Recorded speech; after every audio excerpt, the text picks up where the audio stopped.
want to keep the chairman waiting. I already was 4 minutes late.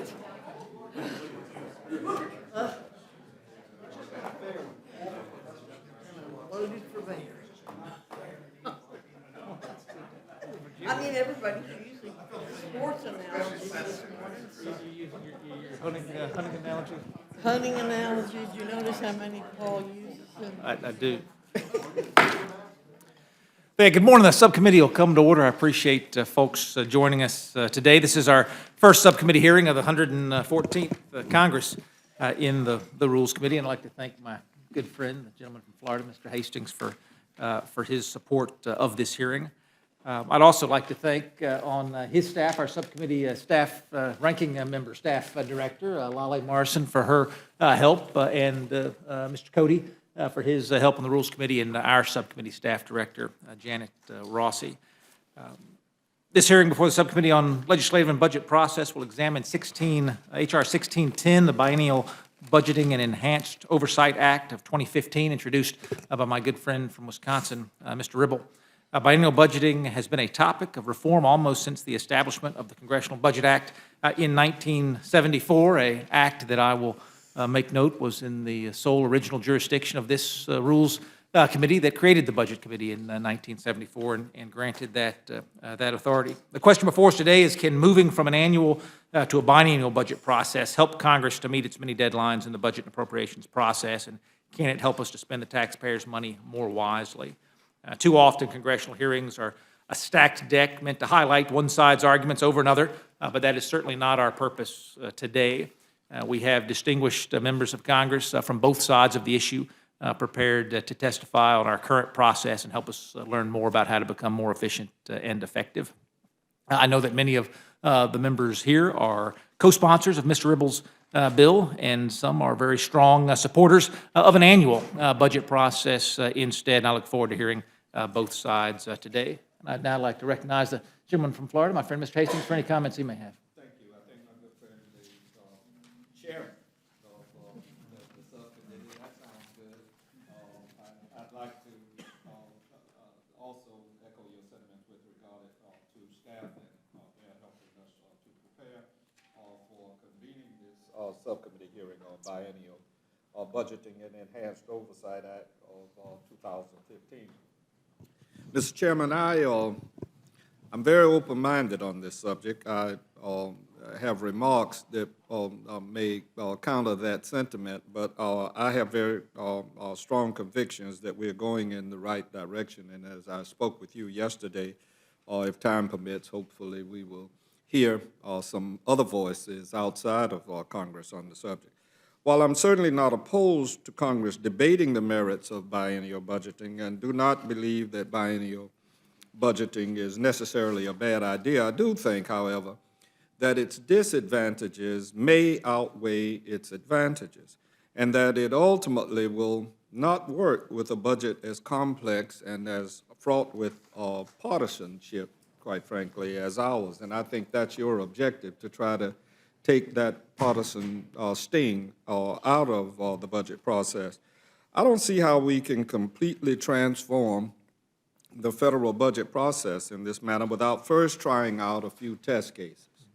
If we're really serious about biennial budgeting, we ought to identify a few federal programs we can test this out on for a few budget cycles before imposing it on the entire federal structure. The problem with our annual budget and appropriations debate, and we have some appropriators here that I'm sure will weigh in, and if you recall in another hearing, I asked Chairman Rogers of the appropriations chair his thoughts on this. He kind of favored the biennial budgeted, but wanted it to be 1 year appropriations process. But rather, our debate is not the timeline, but rather the political leadership. Smoothing out a few procedures here and there is not going to, in my opinion, magically make our budget debates any easier.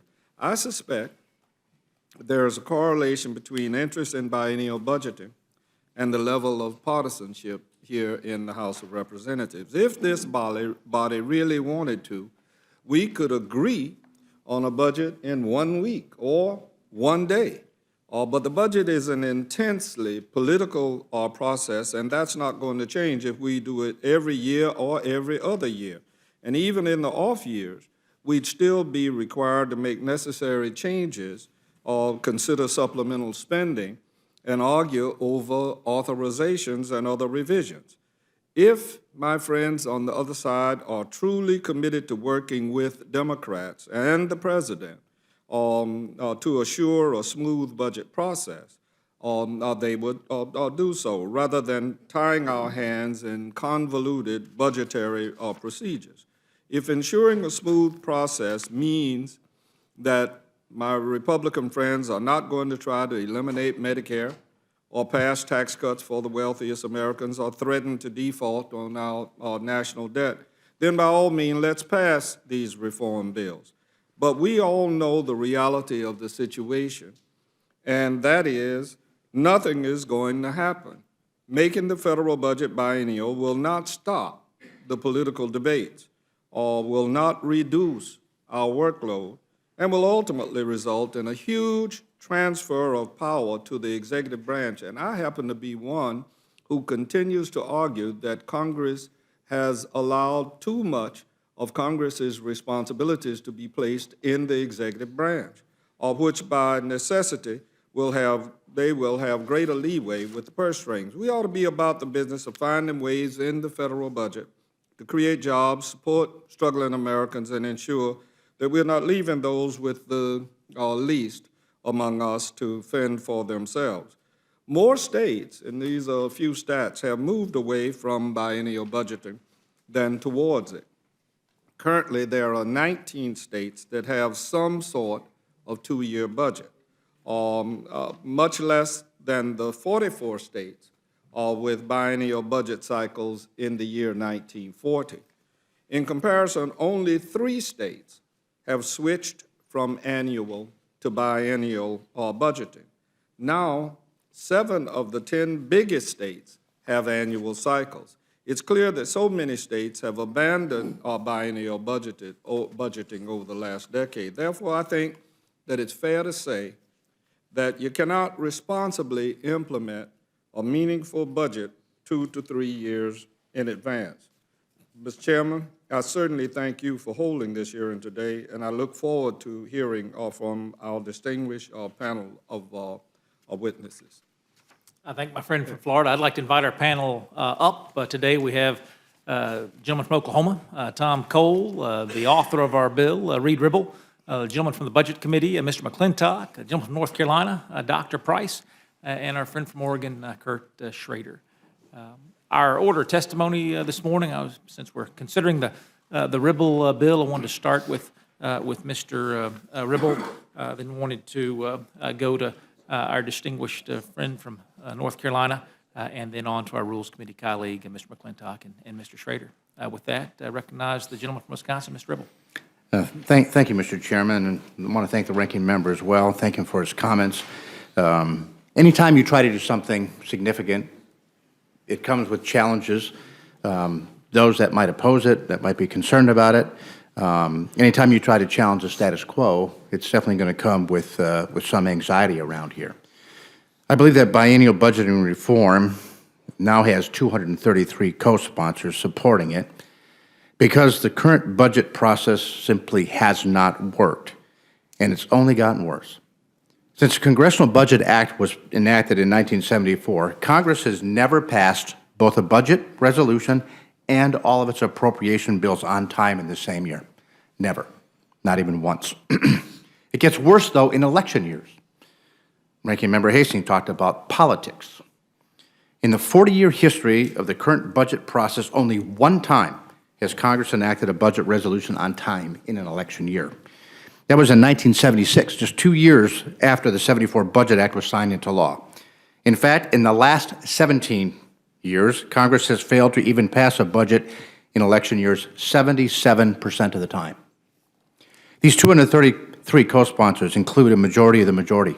75% of the Republicans in the House of Representatives have been co-sponsors. It includes a majority of the Budget Committee, includes a majority of this committee, includes a majority of committee chairmen, and includes 1/3 of the Democratic Party, is truly a bipartisan effort whose time has come. Because Congress's failure to complete its work, we're forced to rely on continuing resolutions and omnibus appropriations bills that are hastily passed, usually without improvements to programs that could come from effective oversight. Given 4 decades of failure, let me explain why I feel biennial budgeting should be part of the solution. First, biennial budgeting will provide greater certainty by moving the budget decisions furthest away from election year politics, greatly enhancing the likelihood of passing a budget and providing a budget in an election year. It's not lost on me that the majority of our colleagues in the House Armed Services Committee support this effort. Second, having a budget for 2 years will reduce the need for frequent stopgap measures like continuing resolutions. CRs aren't just bad government. They're missed opportunities for Congress to put its stamp on the executive branch and how it operates. With all due respect, Mr. Hastings, this does not give the president more power, even though presidents support it. It gives presidents and executives more confidence and more certainty that the Congress will actually do its work. And what executive doesn't want certainty in their funding? Third, moving to a biennial process would free up more time on the House floor to tackle mandatory spending and tax policy and other essential work. The 2016 congressional calendar has only 12 work weeks from May through September. In essence, the only thing Congress will do next summer is appropriations. Biennial budgeting opens the door for Congress to do all of its work. Fourth, not only will biennial budgeting tilt Congress' focus to oversight, it will also reduce the use it or lose it mentality that wastes precious taxpayer dollars at the end of every fiscal year. Nearly 20% of all federal spending occurs in the last few weeks of the year, and nearly a $35 billion increase in spending occurs in the last week alone. That's a spike in the last week. I realize that when any reform proposal is put forth, some will favor the status quo. That's the case here. There's a certain comfort with what you know, even when you know what you have doesn't work. No organization on the planet embraces the status quo quite like the Congress of the United States. We should not let the perfect become the enemy of the good, nor should we let comfort with the status quo become a barrier to fixing a broken system. Now, you all need to know, I don't argue that biennial budgeting is a panacea, because it is not. It just simply isn't. But those that offer some critiques to it, I think, are worthy of a response. First, critics argue that politics is to blame, not the annual budgeting process. And that opinion is not without merit. Mr. Hastings, you mentioned it in your comments. But that's a critique of Congress as a whole, not of biennial budgeting. It is politics that have kept us from budgeting in election years. If anything, biennial budgeting improves the outlook and steers the process away from politics rather than toward it. Members of both parties can and should work together more often, as they have done with this legislation that have been co-sponsored for the last 3 Congresses with Congressman Schrader and myself. Let's not let politics get in the way of this bipartisan effort. Secondly, critics argue that we need comprehensive budget reform instead. And I get that. But it's been said around here that comprehensive reform is merely code language for not in my lifetime. We've tried to do comprehensive immigration reform, comprehensive tax reform, comprehensive health care reform, and here we are, with none of them being done. And I think comprehensive budget reform will fall into that same paradigm. We should not let the idea that we want to go all the way with the reform prevent us from going part of the way with the reform. We should take the first step so that we can begin the journey of comprehensive reform, rather than saying we must take the entire journey in one step. We can get that done that way. In conclusion, I believe that biennial budgeting is an idea whose time has come. The House is seeking to work its will, Mr. Chairman. I would like you to know that this bill has so much bipartisan support from virtually every caucus in the Congress, whether it's the Progressive Caucus, Congressional Black Caucus, House Freedom Caucus, Republican Study Committee, and it has vast support from outside groups as well. With that said, I know that any bill could use some tweaking and maybe improving. I want everyone to know that I'm eager and ready to work with anybody who wants to improve this bill as it moves forward. But time is of the essence, and I encourage you to promptly move to a markup and continue this important work. There's a bipartisan majority of members on this committee on this bill. Once again, I thank you for giving me the opportunity to testify here today, I look forward, and I'll be happy to answer any questions. Thank you, Mr. Ribble. Gentleman from North Carolina, Mr. Price. Thank you, Mr. Chairman. Good morning, colleagues. I appreciate the chance to testify today and would ask that my entire statement be put in the record. Without objection. I first testified about this subject, biennial budgeting, more than 15 years ago before this very committee. Our nation's fiscal situation was quite different. The enactment of multi-year budget agreements, coupled with a growing economy, had produced several years of balanced budgets and allowed us to pay down more than $400 billion of the national debt. Since then, to say the least, things have changed. We've had trillions of dollars in lost tax revenue, 2 unpaid-for wars, a necessary but expensive counter-cyclical response to the Great Recession, and most recently, 5 years of extremely partisan and largely dysfunctional congressional budget politics. So it's understandable that the idea of biennial budgeting would again hold some appeal for members in search of solutions to our current woes. But this is truly a case in which the remedy could be a good deal worse than the disease. Now, I'm the first to agree that the congressional budget and appropriation processes have eroded significantly in recent years. Mr. Ribble is quite right about that. But biennial budgeting would do nothing to address the underlying causes of the dysfunction and would likely make matters worse by weakening congressional oversight of the executive, jacking even more decisions up to the leadership of both parties, and increasing our reliance on supplemental appropriations bills considered outside the regular order. Now, I want to stress that my opposition to biennial budgets doesn't extend to the multi-year budget agreements, such as the 2-year plan passed by Congress just a few months ago. This legislation lifted the misguided sequester caps for 2 fiscal years and allowed appropriators to write realistic funding bills that could be stitched together into an omnibus measure. Now, that wasn't ideal, but the end result was far better than the likely alternatives of a government shutdown or a year-long continuing resolution. However, this has led to some confusion, with some describing the 2-year budget agreement as a de facto biennial budget. That's not true. This ignores the fact that a budget resolution is not just a statement of discretionary funding levels.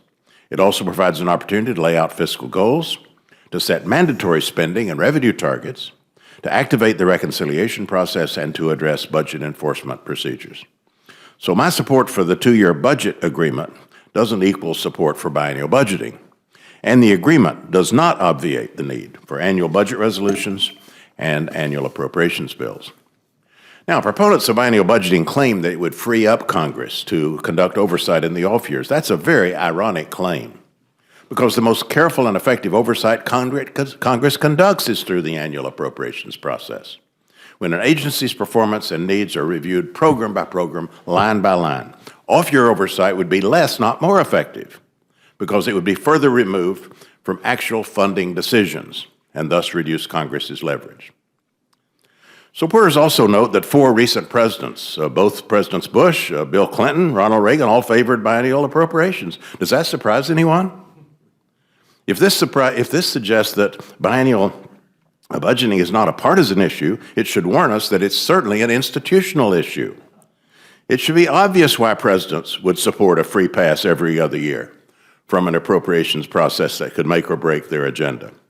They also support the line item veto. They also support a ban on earmarks.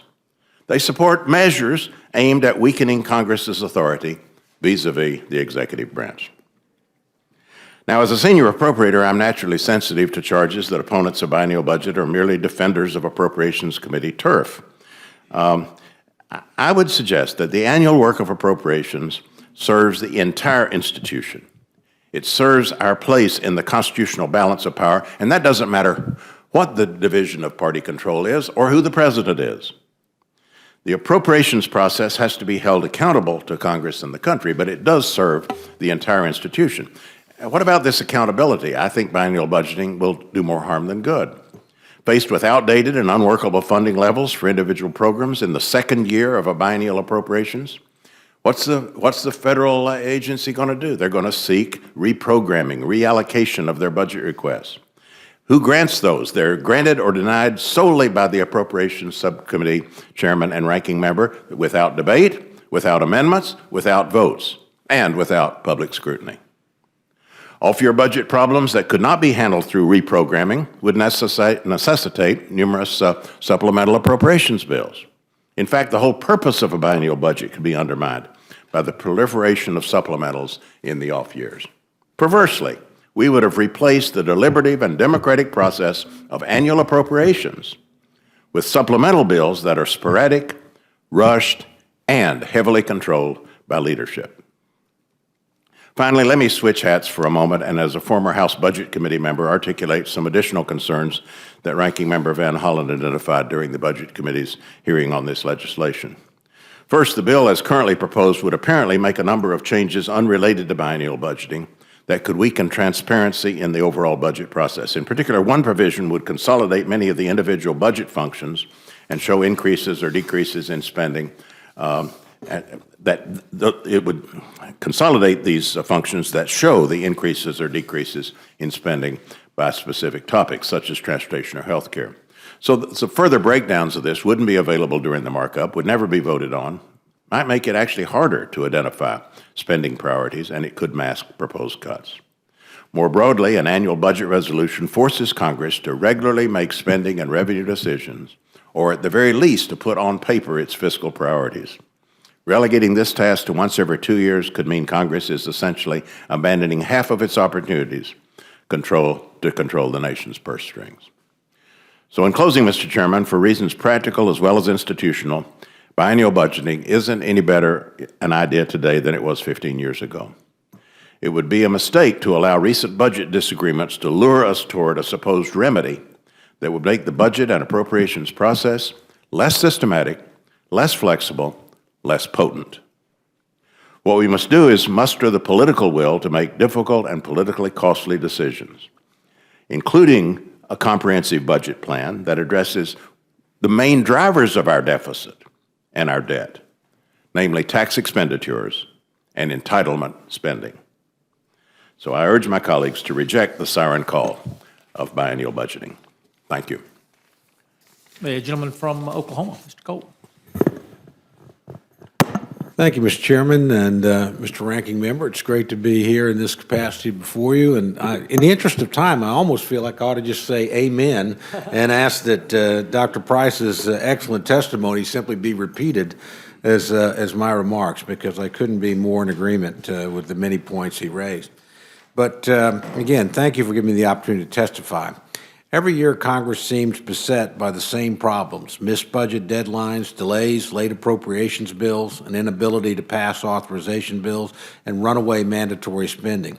Let's look at the facts. Since fiscal year 2007, Congress has failed to agree to a budget resolution conference report by the statutory deadline 100% of the time. In fact, according to the Congressional Research Service, Congress has met the budget resolution deadline only 6 times since 1974. To the extent Congress wants to change the existing budget framework, changes should be made to consideration of the budget resolution, not to appropriations measures. Changes to the budget process itself, a goal that I know Chairman Price shares, or a change to the Senate rules that would allow appropriations bills to come to the Senate floor more readily, are likely to yield significantly more benefits than most other options. Biennial budgeting, as envisioned, actually reduces the opportunity for congressional oversight. The current annual process requiring agency administrators to justify and defend their programs and budgets is a critical tool to evaluate how federal programs are working and how taxpayer dollars are being spent. Under the existing annual structure, if agency spending is inconsistent with congressional intent, Congress can take timely action that year in the next appropriation. With more than 100 budget and oversight hearings held annually by the Appropriations Committee, the annual appropriations process remains one of the most valuable congressional oversight mechanisms. Yet under biannual appropriations, that important oversight would either not occur or would occur only every other year. Most authorizing committees already perform effective oversight of the programs under their jurisdictions. 2015, House authorizers held over 760 oversight hearings. Clearly, the problem for authorizers is not a lack of time, it's getting their bills through the political process, through Congress and to the President. Last year, authorizers were able to generate the annual National Defense Authorization Act, the Medicare Access and CHIP Reauthorization Act of 2015, a long-term highway reauthorization, and an ESEA reauthorization, all of which demonstrate that authorizers have time for oversight. It's unclear whether H.R. 1610 does anything to actually strengthen the authorization process. As currently drafted, Section 106 would actually preclude annual authorization bills like the NDAA and further diminish its oversight authority. Besides relaxing oversight, biennial appropriations in particular would harmfully transfer powers away from Congress to both the President and the bureaucracy. The Constitution vests the power of the purse in this chamber, closest and most accountable to the people. Biennial budgeting limits that responsibility. Additionally, there are practical considerations which make biennial appropriations unworkable at the federal level. Under an annual appropriation system, making precise projections about agency needs is already difficult. Formulation of the President's budget begins 15 to 18 months prior to the beginning of the fiscal year. Even on an annual basis, estimates of discretionary outlays and fee collections will miss the mark. Extending the budget lead time to 27 or 30 months would decrease the reliability and quality of the estimates, limit the executive branch's ability to foresee future needs, and increase unanticipated funding requirements. Supporters of biennial budgeting and appropriations often cite that many states use a two-year budget process, making it viable for the federal government. But this is a poor analogy in my view. Unlike states, the federal government fulfills numerous functions no state can or should. It serves a population of well over 300 million people, provides for the national defense on a global basis, conducts international relations, and the like. Further, states operating under biennial budgeting have steadily declined since the 1940s, as my friend Mr. Hastings pointed out, from 44 states in 1940 to only 19 states today. Unfortunately, I'm skeptical that a shift to biennial appropriations will solve any of the problems that plague the budget process or improve the authorization or appropriations processes. Instead, it would undermine the constitutional power of the purse and strengthen unelected agency bureaucrats. It would weaken oversight across the board, it would lead to decisions based on faulty estimates, and would likely lead to increased spending, a view, it is worth noting, shared by previous chairman of the House Budget Committee when they served in this body, Chairman Nussle and Chairman Spratt. So, Mr. Chairman, thank you, and I look forward to answering any questions you have. Thank you, Mr. Cole. Mr. McClintock. Well, thank you, Mr. Chairman. I think we all agree that the current budget process is not working. The House Budget Committee has begun a comprehensive overhaul of that process, and I cannot stress enough that the Budget Committee believes there needs to be a total and complete rewrite of the 1974 Congressional Budget Act, and that this is the top priority of its work this year. We are very concerned that consideration of a biennial budget bill or any patchwork changes make consideration of comprehensive reform this year much less likely. We would strongly urge the House to give its Budget Committee the time to develop and recommend a complete replacement of the process. But in the meantime, we should certainly avoid making the problem worse. I commend the author and the supporters of the bill for searching for a better way, but I'm very concerned that H.R. 1610 runs afoul of the one law we have no control over, the law of unintended consequences. At the heart of this bill is the universal frustration felt by all of us that the budget process consistently breaks down because of its complexity and magnitude. H.R. 1610 attempts to address this by changing the annual budget process to a two-year cycle in which the budget resolution, the appropriation bills, and the reconciliation instructions are adopted in the first year of a session to cover the next 2 years. Well, we desperately need a process that produces responsible budgets and appropriations, but we need to ask if this measure doesn't take us farther away from that goal. This bill doubles both the time span and the amount of money that are at stake in the budget and reconciliation and appropriation bills. The difficulties of dealing with these tough fiscal issues are already enormous. This bill raises the stakes by a factor of 2. The nature of the fiscal process is quintessentially one of give and take and compromise. I think people are much more likely to compromise if they know they'll be able to revisit the issue in a year. I think they are much less willing to compromise if they know the outcome will be locked into the law for the next 2 years. I think both sides under this measure would be far more likely to dig in their heels on these tough issues under a 2-year process, knowing they won't be able to revisit them next year. Proponents are rightly critical of Congress's preference to kick the can down the road on fiscal bills, particularly during an election year. But let me ask you, doesn't a 2-year budget process institutionalize this problem? Assuming you can reach agreement in the first year, which this bill, by the way, makes much less likely, the 2-year budget puts the second year on autopilot by design. Proponents believe that Congress doesn't have enough time to do oversight because of demands made by the annual budget process, and this reform would free up a whole year to do that. But as has been pointed out, we do a lot of oversight right now. The House conducted more than 767 oversight hearings last year alone. What gives oversight teeth is the money that Congress appropriates. Otherwise, oversight is just hot air. Right now, agency administrators must appear before congressional committees every year to justify and defend their programs in order to receive funding. If an agency's spending is inconsistent with congressional intent, Congress can address that issue that year in the appropriations process. When an agency is dependent on Congress for its budget, it is by necessity more responsive to Congress. Why would we render Congress impotent to act 1 year out of every 2? True, the 2-year budget gives agencies greater certainty of what they'll be able to spend. But doesn't that come at the expense of Congress now having far less certainty of what those same agencies will actually need and far less control over how they're spending it? Furthermore, it is, as been pointed out, it is difficult to peer 1 year into the future. It's far harder to anticipate conditions and needs 2 years hence. Under the biennial budget, agencies would start their budget process 28 months before the beginning of the second year and 40 months before the end. The natural result, as has been pointed out, is going to be an explosion of supplemental bills in the second year, which is the very antithesis of good budgeting. I think the proponents of biennial budgeting tacitly admit these shortcomings.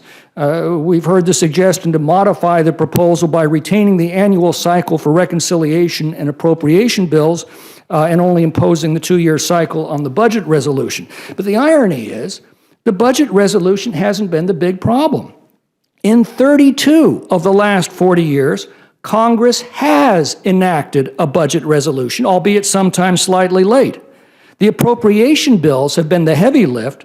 We've separately enacted all of our appropriation bills only 4 times in the last 40 years. There is a reason why most states are abandoning 2-year budgets in favor of annual appropriations. The states that retain biennial cycles are by and large the smaller states, and even among them, it's hardly a panacea. One of them is Hawaii, that's run up the second highest per capita debt in the country. So, in conclusion, let me just point out, I know there are a lot of people who believe that it would be, they look at the budget process and say it would be impossible to make it any worse. But I think there is a way. We could craft a process that makes compromise and concession more difficult by doubling the time span and money that's at stake. We could require that Congress kick the can down the road every election year, precisely when the American people are paying the most attention. Make Congress impotent to act on its oversight findings every other year. We could make the final year of each session dependent on information that's between 28 and 40 months stale. And we could bypass the comprehensive review that the House Budget Committee's already begun that seeks to reform all aspects of the budget process. I would suggest perhaps we should take a word of advice from Hippocrates. First, do no harm. Well, thank the gentleman. Mr. Schrader. Well, I appreciate the opportunity to be here, Mr. Chairman, and testify on H.R. 1610, the Biennial Budgeting Enhanced Oversight Act of 2015. Second time I've joined with Mr. Ribble in sponsoring this concept because it actually gives Congress the opportunity to return to doing the people's business in a more efficient and thorough manner. We don't have that right now. Every single member that's testified before this committee, Mr. Chairman, right now, has said the process we have isn't working. The definition of insanity is continue to do that. With the recent election of a new Speaker of the House, part of the mantra, as I understood it from the majority party, was we're going to do things different. If a bill has a certain number of sponsors, the members think it's worthwhile to consider, not only do they get a chance at a hearing, they get a chance at a markup, and they get a chance for that bill to show up on the floor. I don't see what's wrong with that. There's no guarantee this is going to pass. No guarantee at all. We have members that are very concerned. I think their concerns are misapplied. As has been pointed out, we've had a difficult time passing budget bills. It's a purely theatrical political process.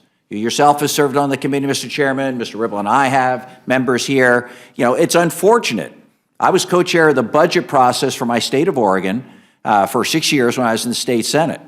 And it actually had meaning. It actually was substantive. And we did it biennially at that time.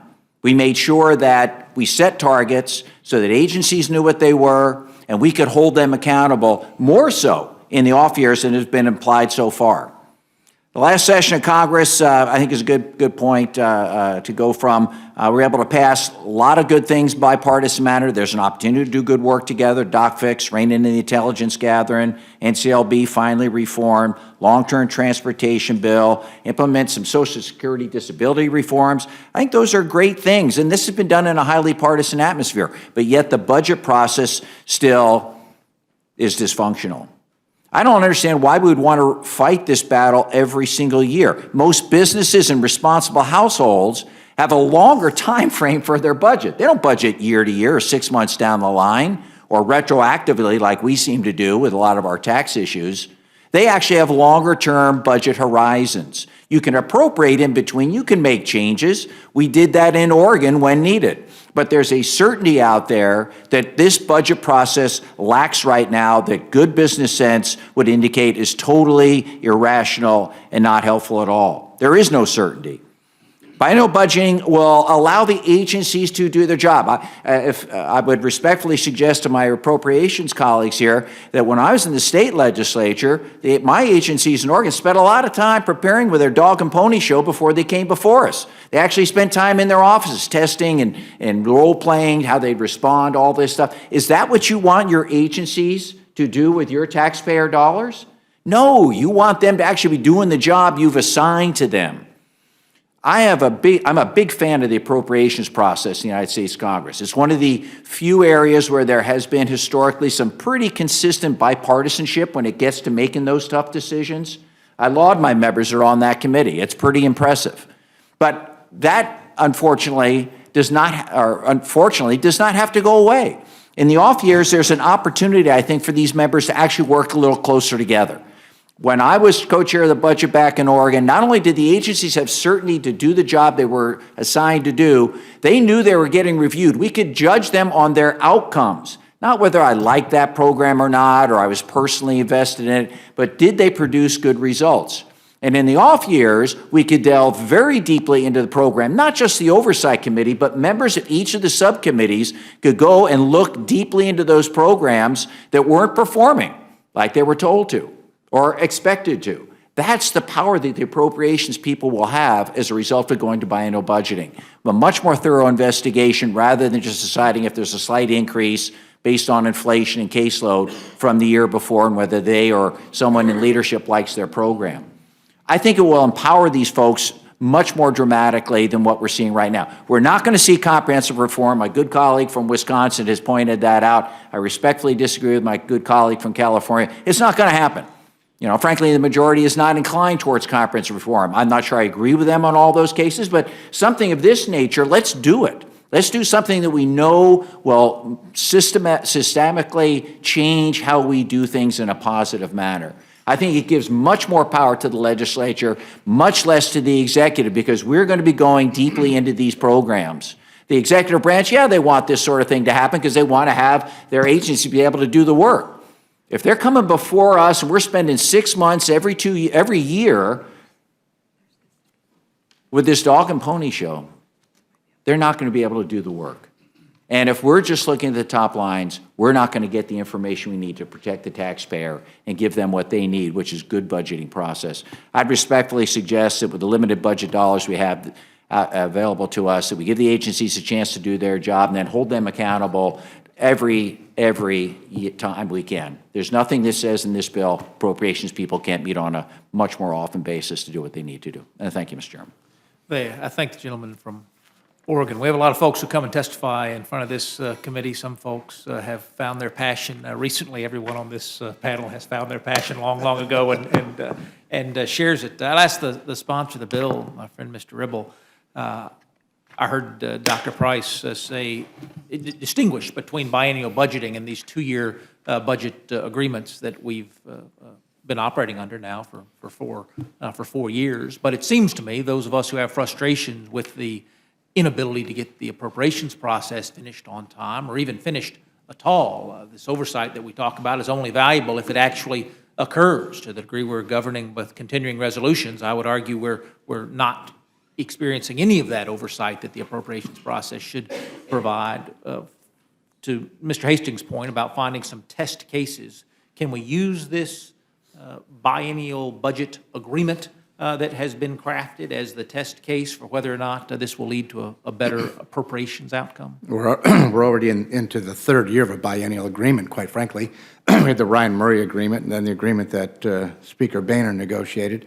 And so when it gets pulled away from the politics of the day, they go to a two-year budget because they get the certainty. And quite frankly, I think Mr. Price rightly commented that in an annual appropriations process, having that second-year number early actually benefits them. There's no reason right now that the Appropriations Committee cannot move forward with the second-year appropriations already. They can start right now because they now have a top-line number. That's one of the key advantages. You can argue, and I think there is room for that argument and that debate about whether it should be annual appropriations, biennial budgeting, or biennial appropriations and biennial budgeting. I happen to prefer the latter. However, I'm open to try to make a step in the right direction here. Excuse me, Mr. Chairman, to try to get this thing working correctly. And I've made some suggestions to our Appropriations Committee. We're working behind the scenes to try to find a path forward. One of the things that I suggested was to apply to the Congress, and when I say the Congress, I'm not talking about the House, I'm talking about the Congress, an enforcement trigger that requires the Congress to stay and do its work until those appropriations bills are actually moved. If we would do that, you would be surprised that we probably could actually get both of these things done. We could have appropriation done and we could have budgeting done. And some of the concerns and fears that are out there about biennial would melt away like the morning dew if we could just get that done. But, you know, sometimes Congress works better. I was surprised a year or so ago, 2 years ago, after the Senate had failed to pass any budget at all, we put into a debt limit increase, another piece of legislation that I had worked with Jim Cooper on, Congressman Cooper from Tennessee, called No Budget, No Pay, just a piece of it. And like a miracle, in 20 days, the U.S. Senate, after 3 years of not doing anything, passed a budget. And that enforcement trigger moved the Senate to actually do their job. The American people want this place to work on their behalf. And quite frankly, Mr. Chairman, with 233 co-sponsors, those co-sponsors are the voices of 700,000+ people in each of those districts. And they're saying, we need to fix this. Mr. McClintock, I tend to agree with Mr. Schrader. The definition of insanity is doing the same thing over and over again, expecting a different result. The frustrations that we have are shared frustrations, from missing deadlines to having power navigate down Pennsylvania Avenue to the White House, on and on. Do you anticipate the reforms that happen in a comprehensive package, even beyond biennial budgeting, addressing those I can concerns? tell you that Chairman Price is absolutely devoted to bringing a comprehensive reform to the floor this year. We all agree this process isn't working, but so many of the arguments in favor of the biennial budget are predicated on the assumption that a two-year budget is going to be somehow magically much easier to pass. I think quite the contrary. It will be harder to pass because, as I said, the stakes are literally doubled. Congressman Ribble said something that's very important. He says, you know, we could meet these deadlines if we just kept the House in session until we passed them.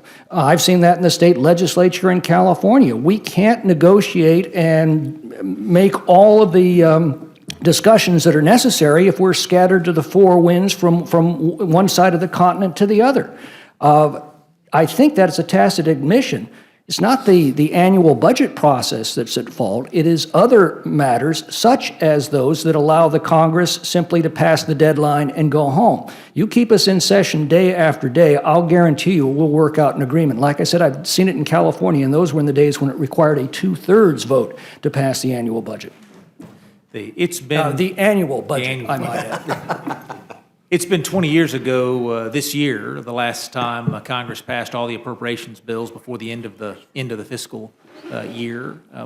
Many of the objections I hear to biennial budgeting come from my friends on the Appropriations Committee. When biennial budgeting is paired with biennial appropriating, if I understood correctly, Dr. Price, you would oppose both biennial budgeting and biennial appropriations. Mr. Cole, you might be able to tolerate biennial budgeting, but would insist upon annual appropriations. Is that a fair characterization? Well, I'll let my colleague respond, and I'll respond.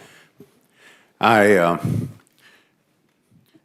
was stressing that while I support this two-year budget agreement and the one before that, and think that has helped us get past these very partisan, very politicized budget resolutions that simply, they not only make bipartisanship impossible, they make appropriations impossible. Literally, you cannot pass appropriations bills to those levels. So we have these budget resolutions that are largely political documents, and then at the very end of the session, with a shutdown looming, we renegotiate those numbers for discretionary spending, and we stitch together these appropriations bills. As I said, not ideal, but better than the alternative.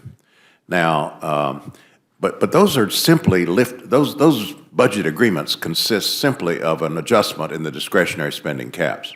The annual budget resolution does a lot more than that in terms of setting revenue and entitlement spending levels, the reconciliation process, lots of other things. If you're looking for something closer to the ideal, I would look back to the 5-year agreements of the 1990s. Because those agreements were comprehensive. They didn't just deal with discretionary spending levels. They did deal with revenue. They dealt with entitlements. They produced we still had annual appropriations, and for that matter, we still had annual budget resolutions. But the 5-year agreements set parameters which I think were enormously successful, that along with pay-as-you-go rules. And so we had 4 years of balanced budgets. We, of course, had a roaring economy to help with that. But that was all interrelated. The fiscal responsibility in this body had a lot to do with the kind of virtuous cycle that set in the 90s. So yes, I think we would still need an annual budget resolution, but the heart of the matter here is annual appropriations, and as Mr. Ribble just said, that actually might be facilitated with the right kind of multi-year budget agreements. As a member of the Budget Committee, I feel targeted by the suggestion of biennial budgeting, as if somehow the Budget Committee has failed. I sometimes sense that same accusation, the same defensiveness coming from appropriators, since that is one of the processes that has succeeded even when other processes have failed. But Mr. Cole, it's been 20 years since we finished the appropriations process on I think time. you need to look, I mean, this year, for example, every single appropriations bill was passed by the Appropriations Committee in plenty of time to go to the floor. And we all know what derailed the appropriations process on the floor, and had nothing to do with appropriations. It was a Confederate flag issue that stopped it. That, I think, speaks very poorly of the Congress as collectively. I don't think it affects the Appropriations Committee one way or the other. So I would, you asked a specific question. First, obviously, the bill would be more palatable to me if it allowed for an annual appropriations process, but I would still oppose it. I mean, I also have the same concerns that my colleagues pointed out from a budgetary standpoint, and I think you also lose the opportunity to talk about, what I think is what the fundamental problem with expenditures around here, and that's entitlement spending and tax expenditures, as my friend talked about. If you're an appropriator, you just say, well, why didn't Ways and Means bring real entitlement reform to the floor? We bring appropriations bills every year. And in the times that we have not brought those to the floor, again, they've normally been leadership decisions by Democrats or Republicans when they were respectively in power, because they either didn't want to subject people to difficult votes, or, and that's a leadership problem around here, quite frankly, that I think both sides of the aisle share. And I think normal members ought to be concerned about how much of their ability has gravitated to the leadership. I don't care who's in power at any given moment. If you're writing appropriations bills in the Speaker's office, you're making a big mistake because you don't have the staff for it, you don't have the expertise for it, and I can assure you nobody in leadership goes to committee meetings on a regular basis. That's why you want people that actually have gone to the hearings and have built up expertise over years doing these things. And one last point. At least people think partisanship makes that impossible. That it's certainly a factor. We live in a much higher polarization and much more intense partisanship than some earlier eras. But appropriators usually can sit down and get the deal done. They usually find a common middle ground on the expenditure of money. What tends to complicate things is when we add a lot of extraneous issues that we all believe in, but if you're going to put into the appropriations process, they're going to make it extremely difficult. My friend and I could probably sit here and come to an agreement on the expenditure of money, but he could put some things on that I could put some things on that he didn't like that are extraneous. And that's what complicates the appropriations process, quite frankly. It's not the spending of money. It's the policy issues that the authorizers usually have not been able to resolve themselves and then turn to the Appropriations Committee as the mechanism to get it through. I would just simply like them to deal with them within their respective lanes of jurisdiction. We're there about spending money. We're not there really to legislate every way. Now, in saying that, I don't mean we should give up our ability to, frankly, micromanage the executive branch, and I think you can do that very effectively with dollars. But again, there are other issues that far transcend that we've allowed to get into the appropriations process. Both sides have done that. I'm not trying to cast aspersions either way, and that makes life more difficult. But again, the oversight, and we know we can do this. We've just demonstrated. The Appropriations Committee brought every single bill through the entire committee on time. So that's not the problem. The problem is on the floor, not in the Appropriations Committee. Before yielding to my friend from North Carolina, I see Don Wolfensberger is in the audience today, a former staff director here at the Rules Committee, decades of service to the American people on Capitol Hill, now with the Bipartisan Policy Center. I'd like to ask unanimous consent to have the Bipartisan Policy Center's testimony entered in the record with a copy of their report governing in a polarized America, a bipartisan blueprint to strengthen our democracy. So without objection, I'll put that in the record. Gentlelady from North Carolina. Thank you very much, Mr. Chairman, and I want to thank our witnesses today for their frank contributions to this very useful discussion. We had a similar hearing on this issue last Congress. At that time, I hadn't yet come to a position on this issue, but after studying the issue and hearing the perspectives laid out at that hearing and today, I believe a move to biennial budgeting is premature, particularly if it is not paired with additional budget process reforms. Each day, my constituents cry out for Congress to use, quote, the power of the purse, end quote. Unfortunately, it is clear that after Congress's consistent surrender of legislative power to the president over the past few decades, the power of the purse has become illusionary at best. A budget process document from the Peterson-Pugh Commission on Budget Reform stated that a con of biennial budgeting would be that it delegates authority to the executive. We will not see an effective power of the purse restored to its rightful place with Congress by cutting in half the opportunities Congress has to utilize it. Eliminating the budget and appropriations process every other year would also run counter to our emphasis on regular order. Members of the House support regular order because it gives Congress several opportunities to influence the outcome of legislation and policy. Ceasing consideration of appropriations bills covering the full spectrum of federal agencies that generally eventually pass in some form and that are typically considered under an open process would disempower members. While they may have the opportunity to weigh in on an authorizing legislation, past experience shows us that legislation is less frequently enacted and has a far less immediate impact. Finally, we have to admit the real problem, and it is not time. Since we've done it repeatedly, both executive agencies and Congress clearly have the staff and expertise to do an annual budget process. The truly scarce resource is political will. When Congress has failed to complete the appropriations process in the past, it's been because it has feared making the tough decisions necessary and punted to future years. My colleague on the Rules Committee and chairman of the HHS Appropriations Subcommittee, I think, has rightfully stated the issue. I'll admit there would be frustrations included in completing the process on time, such as late votes or working on the weekends. But those would be worthy investments in genuinely fulfilling our responsibility to our constituents.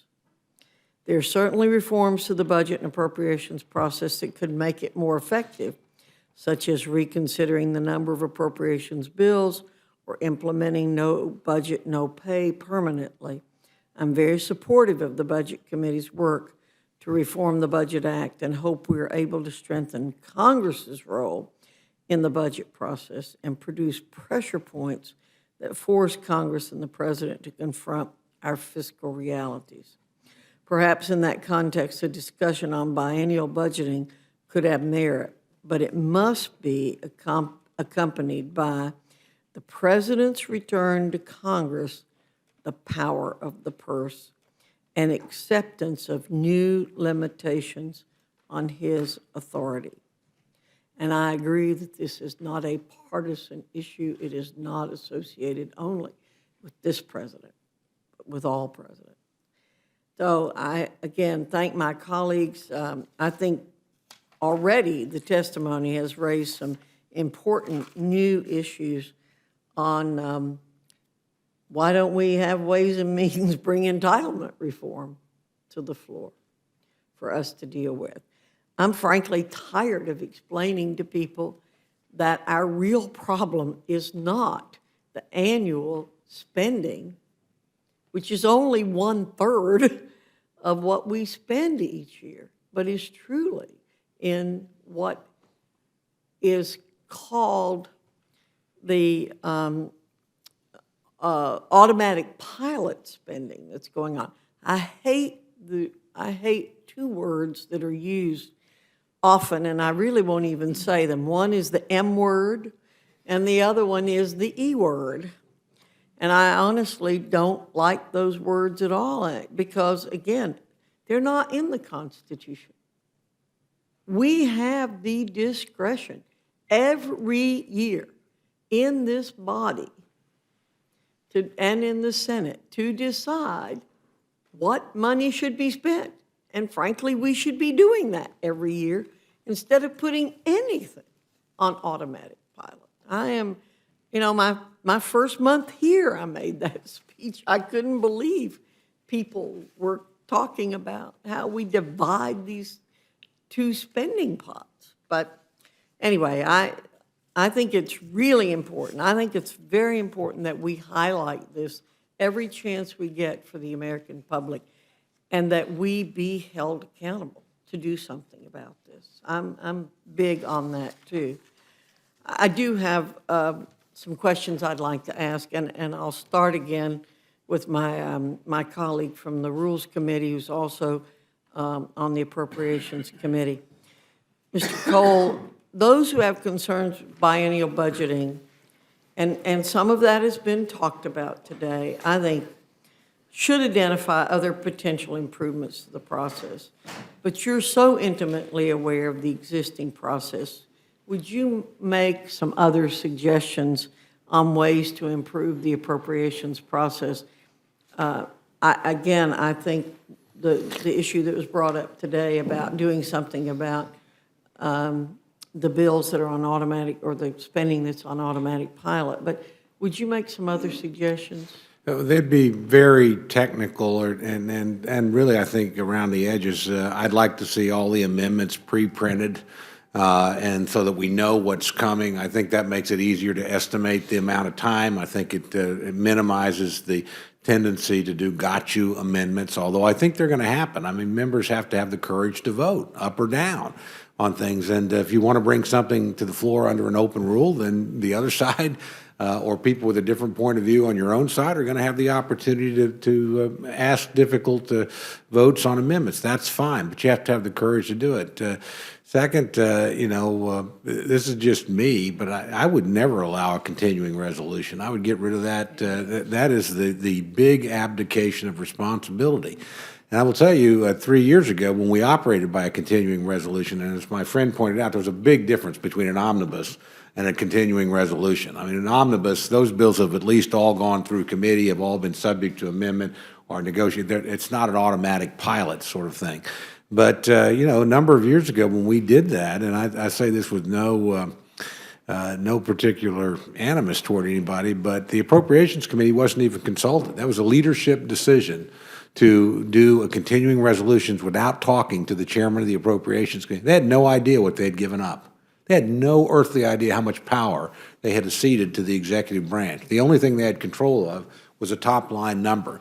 So if you want to make people do the job, make them do the job. Don't give them an easy way out. And I would mandate, and again, this is just, that those bills, as soon as they're marked up in committee, that they move to the floor immediately. And there's no sense holding them around because there's going to be, let's get them to the floor and find out whether or not. Last point I would make is, and I'm not exactly sure the mechanism, but we've got to sit down and decide this whole issue of riders and what's appropriate and what's not.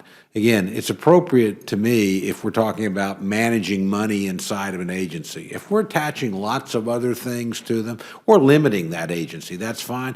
But we go into other areas where, again, if you can't move it across the floor in a straight-up bill out of an authorizing committee, why in the world do you think we're going to be able to get it through an appropriations committee? Sometimes we can. But this leads to much more dysfunction than it does to actually reaching a policy objective. So I would recommend that we sit down and study those. But those are just, again, at the end of the day, I think you hit it precisely in your testimony. This is a question of political will and political courage. And this is also a question of going into areas that are, quote, the third rail and all the entitlement and all the tax areas and having the courage to vote. The appropriations process will, insofar as it is dysfunctional, is largely dysfunctional because we have problems, I would argue, in other areas. The committee actually does its work pretty well when it's allowed to do its work. Well, I want to say to you that, and I should have said this at the beginning, that I do compliment the Appropriations Committee for having done its work last year and getting every bill out. And I agree with you. It's unfortunate that we were not able to get votes on all of that legislation. So I want to compliment all of you for doing that. And I want to say to my colleagues, I know that Mr. Ribble has pointed out that there is bipartisan support for this legislation, but there's also bipartisan opposition to this legislation. And I very much appreciate Dr. Price's comments today, and particularly our colleague, Mr. Hastings. I think he and I find ourselves sort of in the same place, and I always think it's important that we highlight that because people think we always disagree on everything, and I think it's important. Mr. McClintock, you talked a little bit about your concerns, and you're always so articulate. I always learn from you when you speak. But we've talked a lot about the Congress's role in the budget process, but I think we agree that the president is a major impediment to this process as well. And I think the comprehensive reforms your committee's undertaking are vital. Would you give a little more of your thoughts on how we can ensure the president and executive branch give back some of the power to Congress and make constructive contributions to the process? Again, the term regular order is thrown around here a lot. I hope it doesn't lose its meaning because it refers to a process that's evolved. It was established in the Constitution. It's evolved over 2 centuries of practice to be a pretty good way to resolve differences among very diverse opinions and to separate the powers of government in a manner that preserves our liberty. The president's role in the budget as the chief executive officer of the country, of the country's government, I should say, is to estimate what does he think it's going to take to faithfully execute the laws that he is responsible for administering. Once he's done that, the president has no role in the process. From then on, it is the sole prerogative of the representatives of the people to decide how much money we will give him to run the government. He then enters the process at the very end by deciding whether to sign or veto that legislation. I think we short-circuit that separation of powers when we hold behind closed-door meetings between legislative leaders and the president. Certainly, there's going to be a constant stream of discussions going back and forth, but Congress needs to restore its role in the most important function it serves, and that is to appropriate the monies necessary to run the government. Thank you very much. And Mr. Ribble, if you can do this fairly quickly, because I don't want to abuse my colleagues' time, but your reasoning for this, you say, is that it would help us do our appropriations process better. But if we haven't been able to complete 12 appropriations bills by September 30th in past years, why do you think that this change would make it more effective to change the process, not the frequency of the process? What is it about this that would make the appropriations process better? Sure. Thank you for the question. I recognize that right now the system is so badly broken that it's not getting done at all.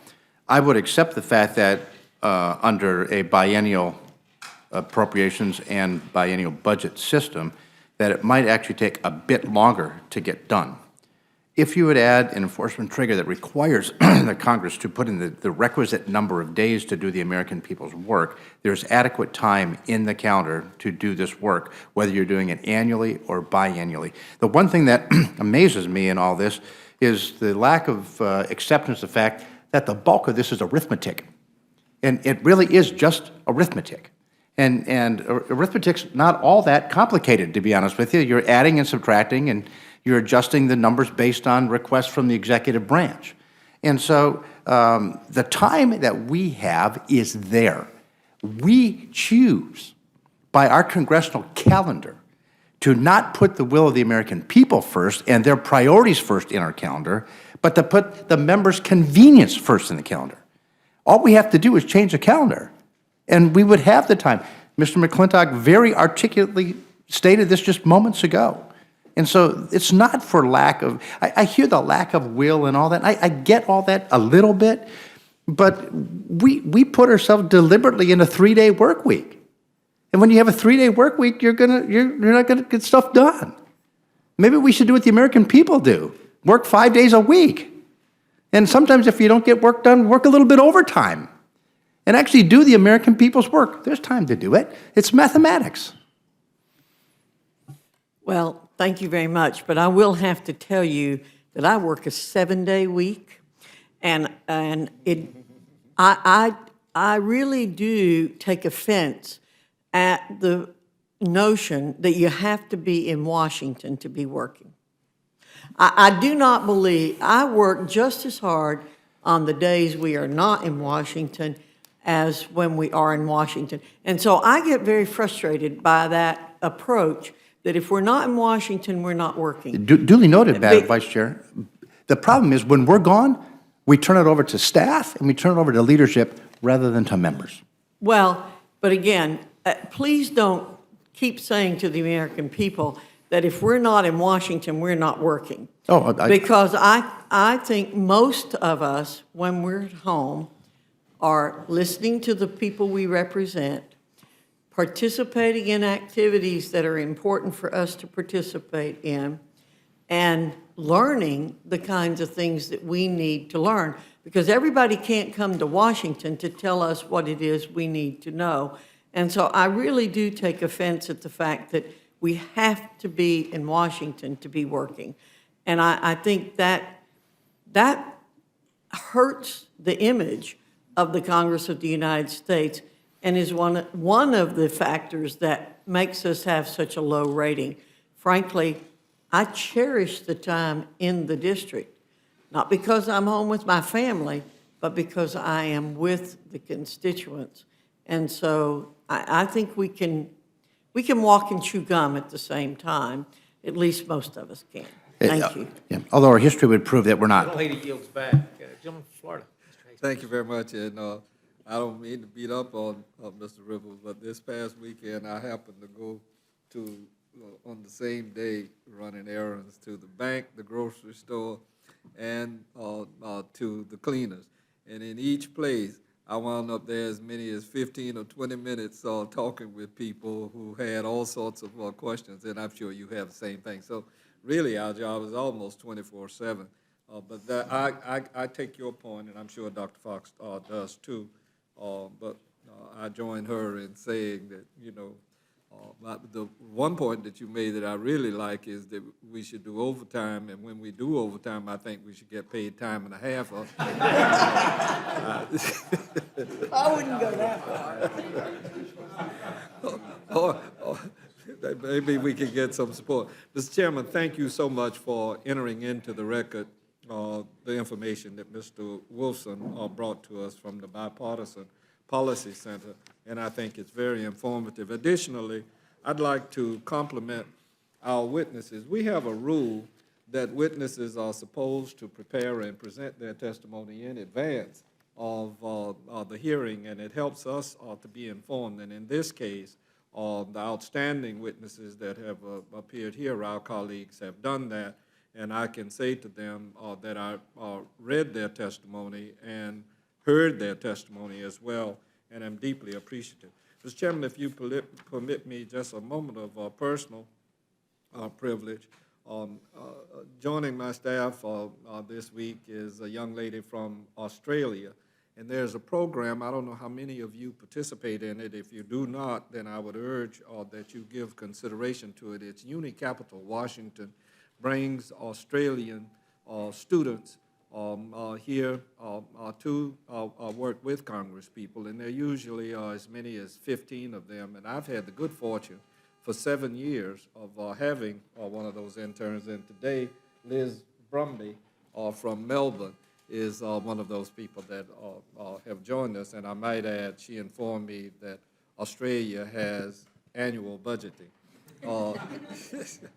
And Mr. Schrader, I wanted to ask you, when you were commenting, you used the term at that time when you were in the Senate in Oregon. Have they changed their budgetary process, or is it still annual? It's a modified hybrid at this point in time. I fought going to any sort of annual sessions. I was a fairly fiscally responsible member of the Oregon's legislature. Hybrid, Well, what they do is they still have a biennial budget, but there's tweaking that goes on in between, and I think that's fine. And that's probably the type of approach I'd recommend we do here. There's nothing in what I think Mr. Ribble and I are proposing that would say the Appropriations Committee is not meeting every single year. It's a question of focus and where can their attention be best laid to make sure they're actually getting at what's going on and yet not hamstringing the agencies from doing their job. All right. Mr. Chairman, I ask unanimous consent to introduce the statement that occurred before the Committee on Budget back in November of the Urban Institute, and Rudolph Penner is the person's testimony that I would like introduced. Without objection, Mr. Thank you very much. He says it was his personal experience working at CBO and in the executive branch that the most intense scrutiny of programs where he had some responsibility came in the annual appropriations process. Moving to a 2-year budget might reduce rather than intensify that insight. And another one, if you would permit me unanimous consent to include the School of Public Policy testimony at that same hearing of Philip Joyce. Without objection. Thank you very much. And Mr. Joyce says, he says that speaking to Chairman Price and Ranking Member Van Hollen and members of the Budget Committee, thank you for inviting me to share my views on proposals to create a biennial budget process for the federal government. This reform is hardly perennial. In fact, I've lost count of the number of testimonies I've written on biennial budgeting going back 25 years to my time as an analyst at CBO. And his own bottom line was he's sympathetic to the goals of those who advocate biennial budgeting, but skeptical and that these positive effects will be realized. And I won't go further into it, but I found it instructive. Additionally, Mr. Chairman, David Lehrman is the editor of budgetcq.com, and I'd ask unanimous consent to put in the record his views, which don't address biennial budgeting, but address the annual budgeting that we undertake. And the title of it, without reading anything from it, is Impossible Dream. I ask unanimous consent to include that in the record. Objection. Thank you very much. I'd ask any of you to respond to what happens when economic, environmental, or other circumstances change dramatically from year to year. How would agency budgets respond? And I invite either or all of you to give me your views on that.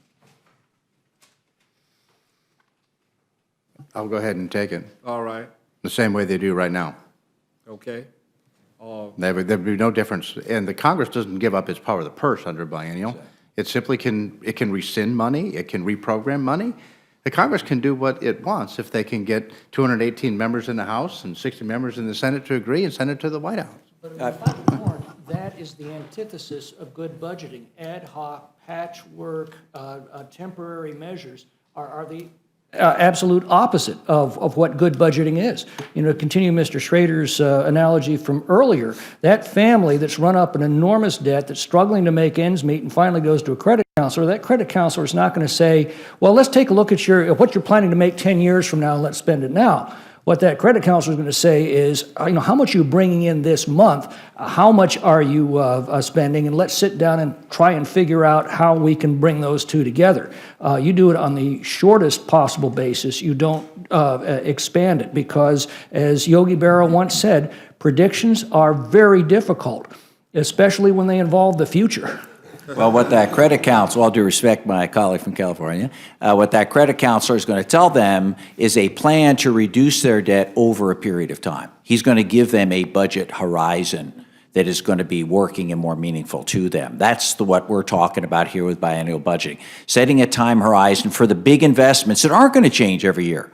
And to Mr. Ribble's point and to the ranking member's question, I think how we adjusted the VA budget just last year is a good example of how we could change things if something comes up that's serious. Let me ask Mr. Price, there seems to be a strong desire among many members to return to, and we keep hearing it, and I think we're sincere on both sides when we speak of regular order in the House, or at least to move away from so-called top-down decision-making structure. Would biennial budgets serve this purpose? No, I think they would move away from this purpose. And I stressed a couple of respects in which that would almost certainly happen. One has to do with what we've just been discussing, namely the need for extraordinary measures, for adjustments outside the regular order. Be much more frequent with the biennial budgets. I think Mr. Ribble is right. The mechanisms would probably remain the same, but the frequency of usage would greatly increase. The need for supplemental appropriations, the needs for reprogramming. You know, I've done a lot of reprogramming requests, both as chairman and as ranking member on Homeland Security. And we're very conscientious about those things, but I would never say that that's a particularly transparent process or that it has much public input. It's a regrettable adjustment sometimes that we have to make on a very short notice. Regrettable in the sense that it's not subject to the full process that appropriations goes through. The second way in which this would, I think, not serve the regular order is the way it jacks decision-making up to leadership in both parties. Mr. Price, you've testified that moving oversight into the second year of a biennial budgeting cycle would actually degrade Congress. And, I was here 15 years ago when you testified before us. Can you elaborate on the point of Congress's ability to conduct effective oversight rather than improve it? And with your experience, you and Mr. Cole as appropriators. Well, the conduct of oversight is perennially discussed in this body as to how to make it more effective, more consequential. I do believe what I said in my testimony, that the most effective oversight I've ever seen, and this includes my work as a political scientist before I came here and then once I was in the process here, appropriations is the epitome of oversight, and the main reason for that is that it is tied to actual funding decisions. We work with the House Democracy Partnership with parliamentarians from all over the world, and they regularly express amazement at the potency of the power of the purse. They're in great envy, often, of the kind of leverage that the power of the purse gives the Congress to shape policy, and that's tied to the actual funding decisions that are made each year, and those aren't just funding decisions. Often there'll be conditions attached to funding. You know, you're going to produce a report that is overdue, or you're not going to get the money. Or you're going to do, in the case of Homeland Security, you're going to produce a cost-benefit analysis of each segment of that border fence as to what the alternatives are and how this spending is justified before you spend the money, before you get the money. Now, those things would be much, much less frequent, less potent, less effective in a biennial setting. That's all I can say. I just think it would change the process in very significant and mainly negative ways. I'll make a comment, Mr. Chairman, Ranking Member. Just real quick, I think it's an illusion that the President or the Executive Branch is going to have more power here. Clearly, right now, under a CR, which I think is an abomination like Mr. Cole had talked about, the Executive Branch gets to continue spending with no oversight, basically, no ability for us as in Congress to change the priorities that we think need to be changed. CR is bad. That's what we're doing now. Let's not pretend that we're appropriating judiciously every year. For 40 years, we've done it 4 times. Similarly, with an omnibus, any of us get consulted? No, that's a deal cut with the President of the United States. We give away our power every time we do an omnibus. So I would respectfully suggest, again, that going to biennial budgeting, where we look at the tough issues, we make maybe it takes a little longer, like it's been talked about here, but Congress, Republicans and Democrats get together, make those tough decisions, set those top lines so our appropriator friends can know what the score is, 2 years in advance. I think that's much better. Thank you very much, Mr. Ranking Member. There is an enormous difference between a CR and an omnibus. Now, I would grant my friend's point that not every member got to participate the way that I know Mr. Price and I wish every member could, with a bill on the floor and their ability to bring an amendment. But an omnibus has gone through, we have a process of negotiation. We've gone through the full committee. So the bill represents the position of the House. And if you think the executive branch has everything it wants under an omnibus, go compare the president's original budget with the budget that we actually passed and he's operating under. You'll find there are places where it's plussed up well beyond what he asked for, and there are places that he has considerably less money. And you'll find that there's restrictions in some areas as to how that money can be used. So, again, the regular process is better, but an omnibus is enormously better. Last point. We, under CR, frankly, we do very little favors to the executive branch because while they have a great deal of latitude, they also are required, and we'll make exceptions, but we make it extremely difficult for them to manage changing circumstances. So I just think CR is actually a very two-edged sword. Yeah, it diminishes Congress's influence, but also diminishes the ability of the executive branch to manage effectively with changing circumstances because we can never put enough anomalies in the CRs to account for all the adjustments that need to be made in a $3.5 trillion budget. Thank you very much, and Mr. Chairman, thank you for the indulgence of time. I will end, but I had so many other questions. I just wanted to point to one aspect. Under 1610, a new president would have to present his or her budget request for the next 2 years within weeks of entering the White House. And he or she wouldn't get a chance to produce another budget for 2 years. Presidents generally haven't provided the full detail under the existing timetable for an annual budget. And I was going to ask, did you realistically think that they could do that for a biennial? One other question that I will ask a response to is the budget resolution requires attention to the non-discretionary parts of the budget. How will shifting to and every other year help to focus Congress on sustainable fiscal policy? And Mr. Ribble, you have the last word from me. Thank you, Mr. Ranking Member. On your first question, best probably to ask the President because he supports it, as did every president since Ronald Reagan. To your second point regarding oversight on non-discretionary or mandatory spending, what this is more likely to do is open up floor time that we actually can bring things to the floor and the Congress can focus its efforts on these very things.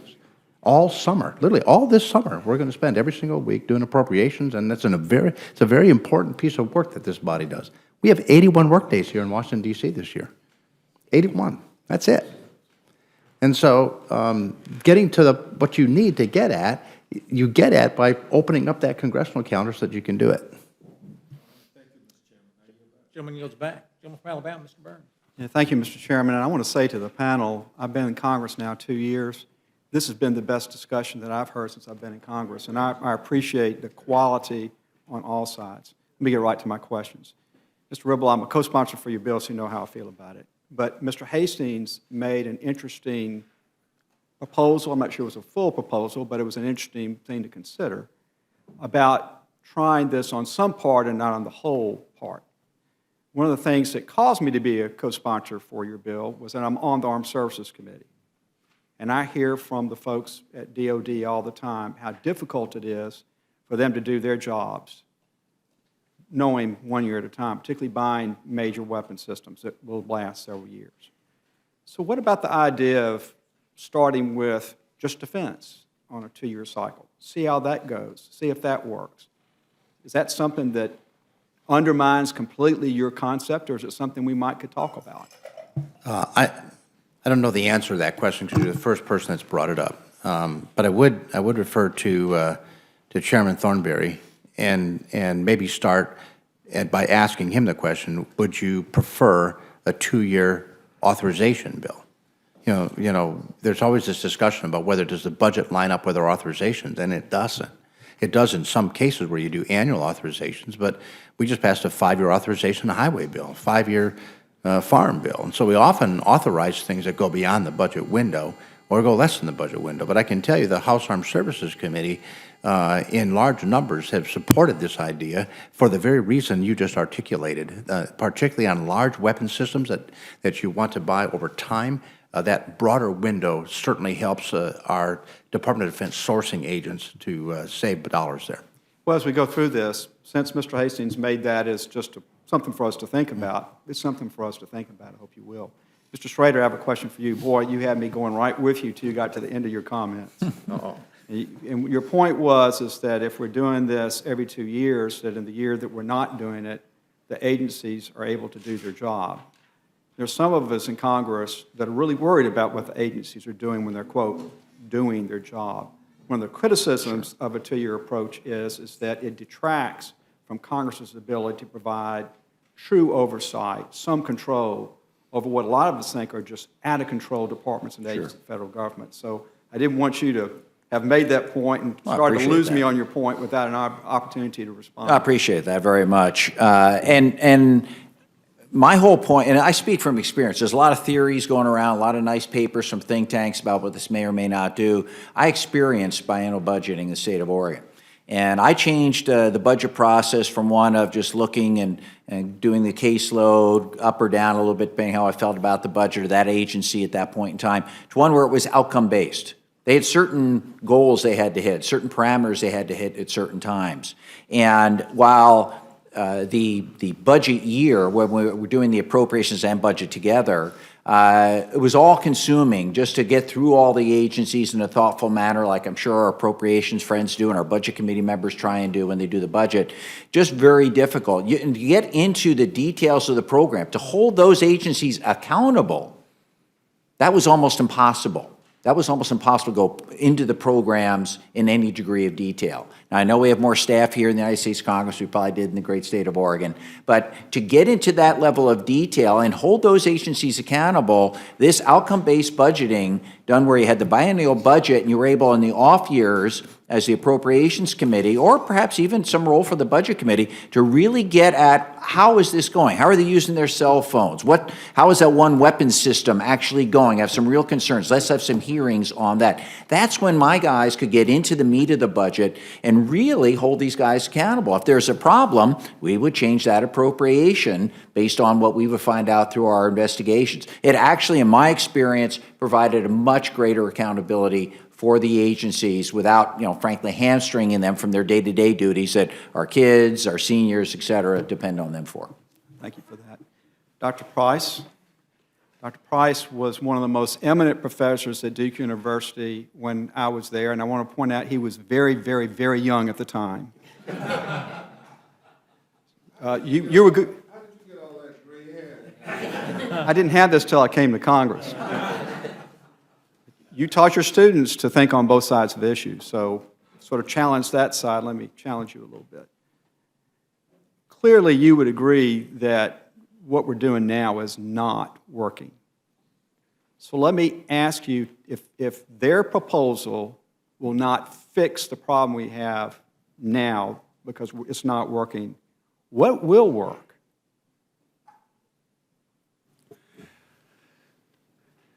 I wish I had a neat answer for you, but You would give me an F at Duke if I said that to you. Now, let me tell you what I'd give you at least a B for. What I think this discussion calls for, actually, and I was hoping I would have a chance to say this, is a warning against overestimating the effects of any institutional tinkering that we might ever come up with. Okay, and this goes back to the point about the political will. I don't. Of course, structures matter, rules matter, and we need to refine our structures and our rules. But I do believe that the process we're talking about, the power of the purse, which historically has been an institutional power, no matter who the president is, no matter which party's in charge.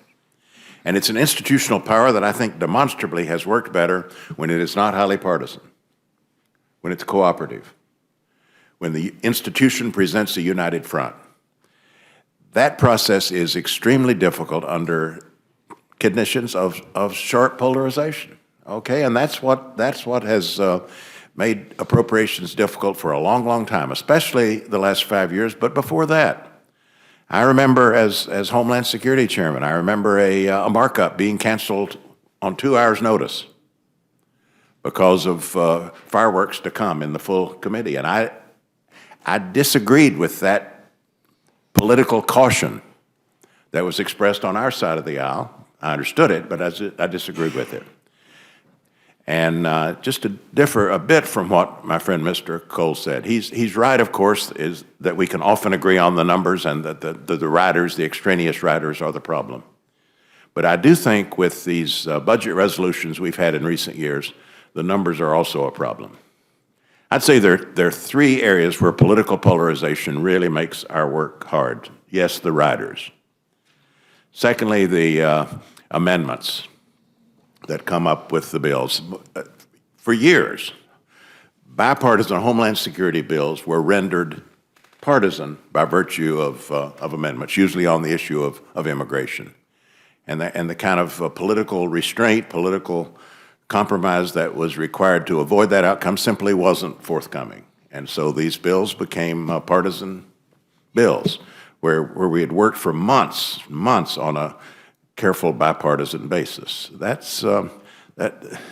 are reasons, we understand why that happens. I think it's regrettable. And then finally, the top line numbers. The top line numbers that have been involved in these budget resolutions have simply been impossible to appropriate to. Now, Mr. Cole's right. We've managed to move the allocations, front load them, as we say, and we've managed to get some bills through committee. I think Chairman Rogers has done a wonderful job of that. Certain number of those bills have been bipartisan. They've made it through the floor process. Others have been very hard to write.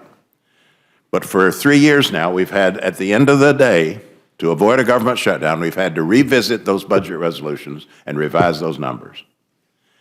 So those are the ways that political division and political polarization make our work difficult. If we see our work as maintaining some kind of institutional effectiveness with respect to the executive branch, with respect to appropriations. Nothing that I've said would be affected very much by the kind of institutional tinkering we're talking about here. So that's what I mean when I say it's a political challenge. I'm not glib about that. I know we're going to have disagreements. We've got to welcome those disagreements, but we've also got to contain them somehow and not let them undermine the basic work of the institution. And so that's why I believe the answer to your question is to say that at the end of the day, this is a political process, and we've got to make our politics work better. Thank you, sir. Mr. Cole, there is a rule in the House that says that we are not supposed to appropriate any money to something that's not authorized. Yet we do it all the time because we waive that rule in the rule that's passed out of this committee, and then when that rule is on the floor and we adopt it on the floor. Now, I've heard from the staff that's told us if we do that, we lose our bargaining position with the Senate, and so it's not smart for us not to waive the rule.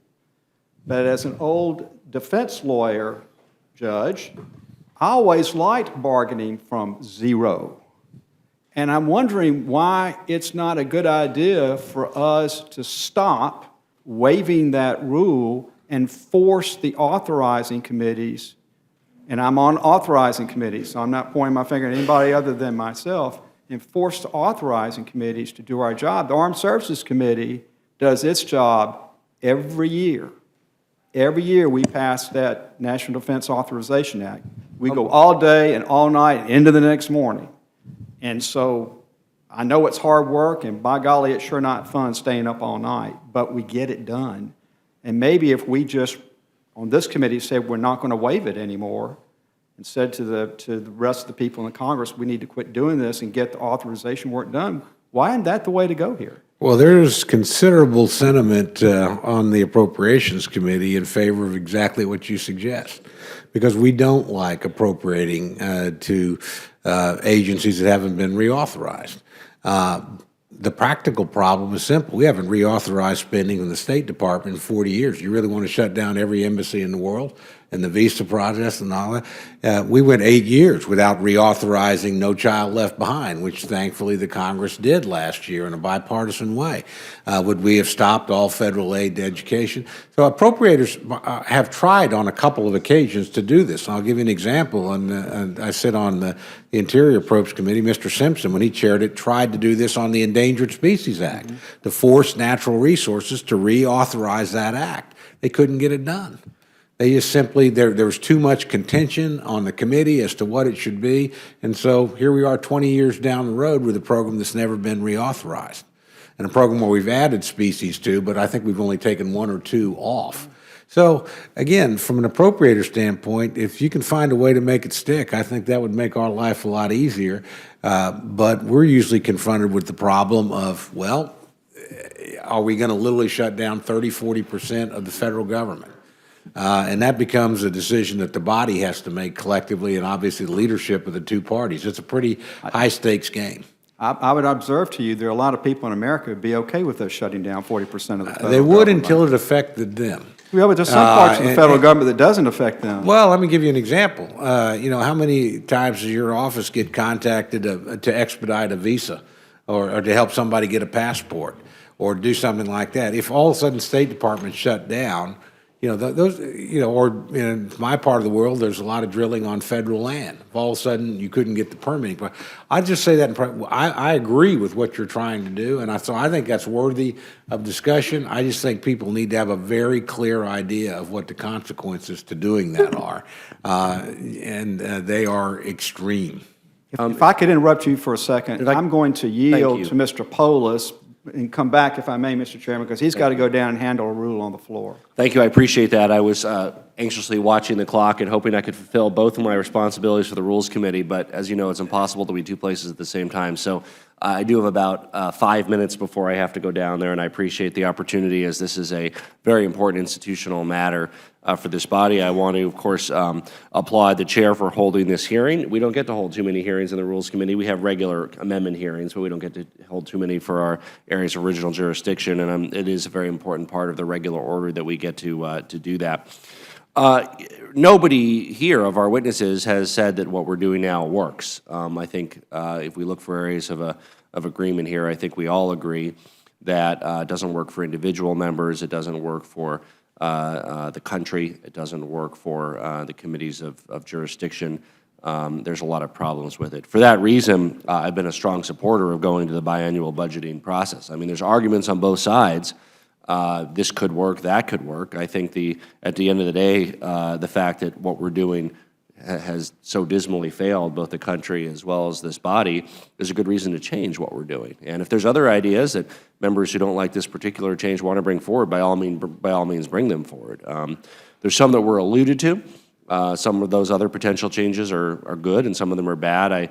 I was thinking of asking for time briefly while Dr. Fox was talking to Dr. Cole on one that Dr. Cole mentioned regarding kind of limiting the scope of appropriations amendments because things should go through regular order. Now, that's been a great frustration of us as members, that things do not go through regular order. And it's markups at committee are very, very rare. And the way our Colorado legislature works is and I think to its credit, is bills get a hearing and a markup in committee, and they fail sometimes, and that's fine too. I can't even remember the last time a bill failed in committee around here. That should be a normal outcome of regular order. Oh, it failed in committee, it doesn't get advanced to the floor. That's normal, at least let it have a markup, and that's for bills from both the majority and minority members. And the fact that you can't even get markups in committee, and I've served on several committees of jurisdiction over the years, not at the same time, but I've served on the Judiciary Committee, the Natural Resources Committee, the Education and Workforce Committee. I can tell you, and for those of you who serve on committees of jurisdiction, markups are very rare on many of those committees. They're a little bit more common on natural resources because there's small matters, involving land transfers, as Mr. Cole knows. But on many committees, markups are rare, and I don't see what the fear is. Let bills that don't have the support of the majority of the committee die in committee if they don't have the support, but let them have a chance, right? I mean, that's the way our Colorado legislature did it. I think that's the way the California legislature does it. Bills die in committee. I mean, that's regular order. It's not scary. It's normal. And yet, the fact that it's so seldom, if ever, I can't remember it ever happening around here. How could it be that a bill never died in committee, never got defeated in committee? I remember one or two being withdrawn because there was some morbid fear of, I guess, them not having enough votes. That was when Democrats were in the majority, actually, that happened. I can think of one when Republicans were in the majority as well. It's not a partisan thing. So because of these frustrations, I strongly support this measure. I do want to ask Mr. Ribble and Mr. Schrader that how a biannual process could allow for better oversight and for more careful scrutiny of the programs than our current process. Thanks for the question, and I might refer you to everyone has at their desk a graph from the Washington Post. We talk right now about the system that works and been a very eloquent defense of an annual system, and yet over the last 3 years, or I would say if we actually drove into the date of the 5 or even maybe even 10, all that oversight that's currently happening has not been able to prevent federal agencies from spiking their spending by $30 billion in week 52. That hasn't happened. Mm-hmm. And by going to a 2-year process, you're going to cut that use it or lose it mentality right in half. And then in year 2 of this process, there is all the time that is currently being used to do the appropriation budget again, to actually have those agencies come in. I spent 4 years on the Budget Committee. Rarely do we have an agency come in and defend why they wanted X number of dollars. They could do that under this proposal. We're reclaiming my time. I actually have one more question I want to get to both of you, and I have about 3 minutes to get down to the floor. I think we all agree that the omnibus represents a failure of this institution to do its work. I haven't heard anybody dispute that we should be doing things through an omnibus. Nobody has testified to that effect. I agree. I voted against it for that reason. I think it's a terrible abrogation of our responsibility. Even measures that pass and its appropriation amendments mysteriously wind up included or excluded with very little visibility to members as to why. There's measures that passed with overwhelming majorities of House members that, because of some discussion that none of us even know about in some room, are not in the final omnibus. There's others that we never voted on that are in there. So I mean, it's a very bad process for the country. Not transparent, not democratic, small d, just terrible process. So how can going to a biannual budgeting process reduce the likelihood of having to cobble together these terrible omnibuses to continue to maintain the operations of government? With a 2-year time horizon, the budget becomes a much more important document than it is right now. Right now, as has been pointed out by everybody here, it's pretty much a messaging document.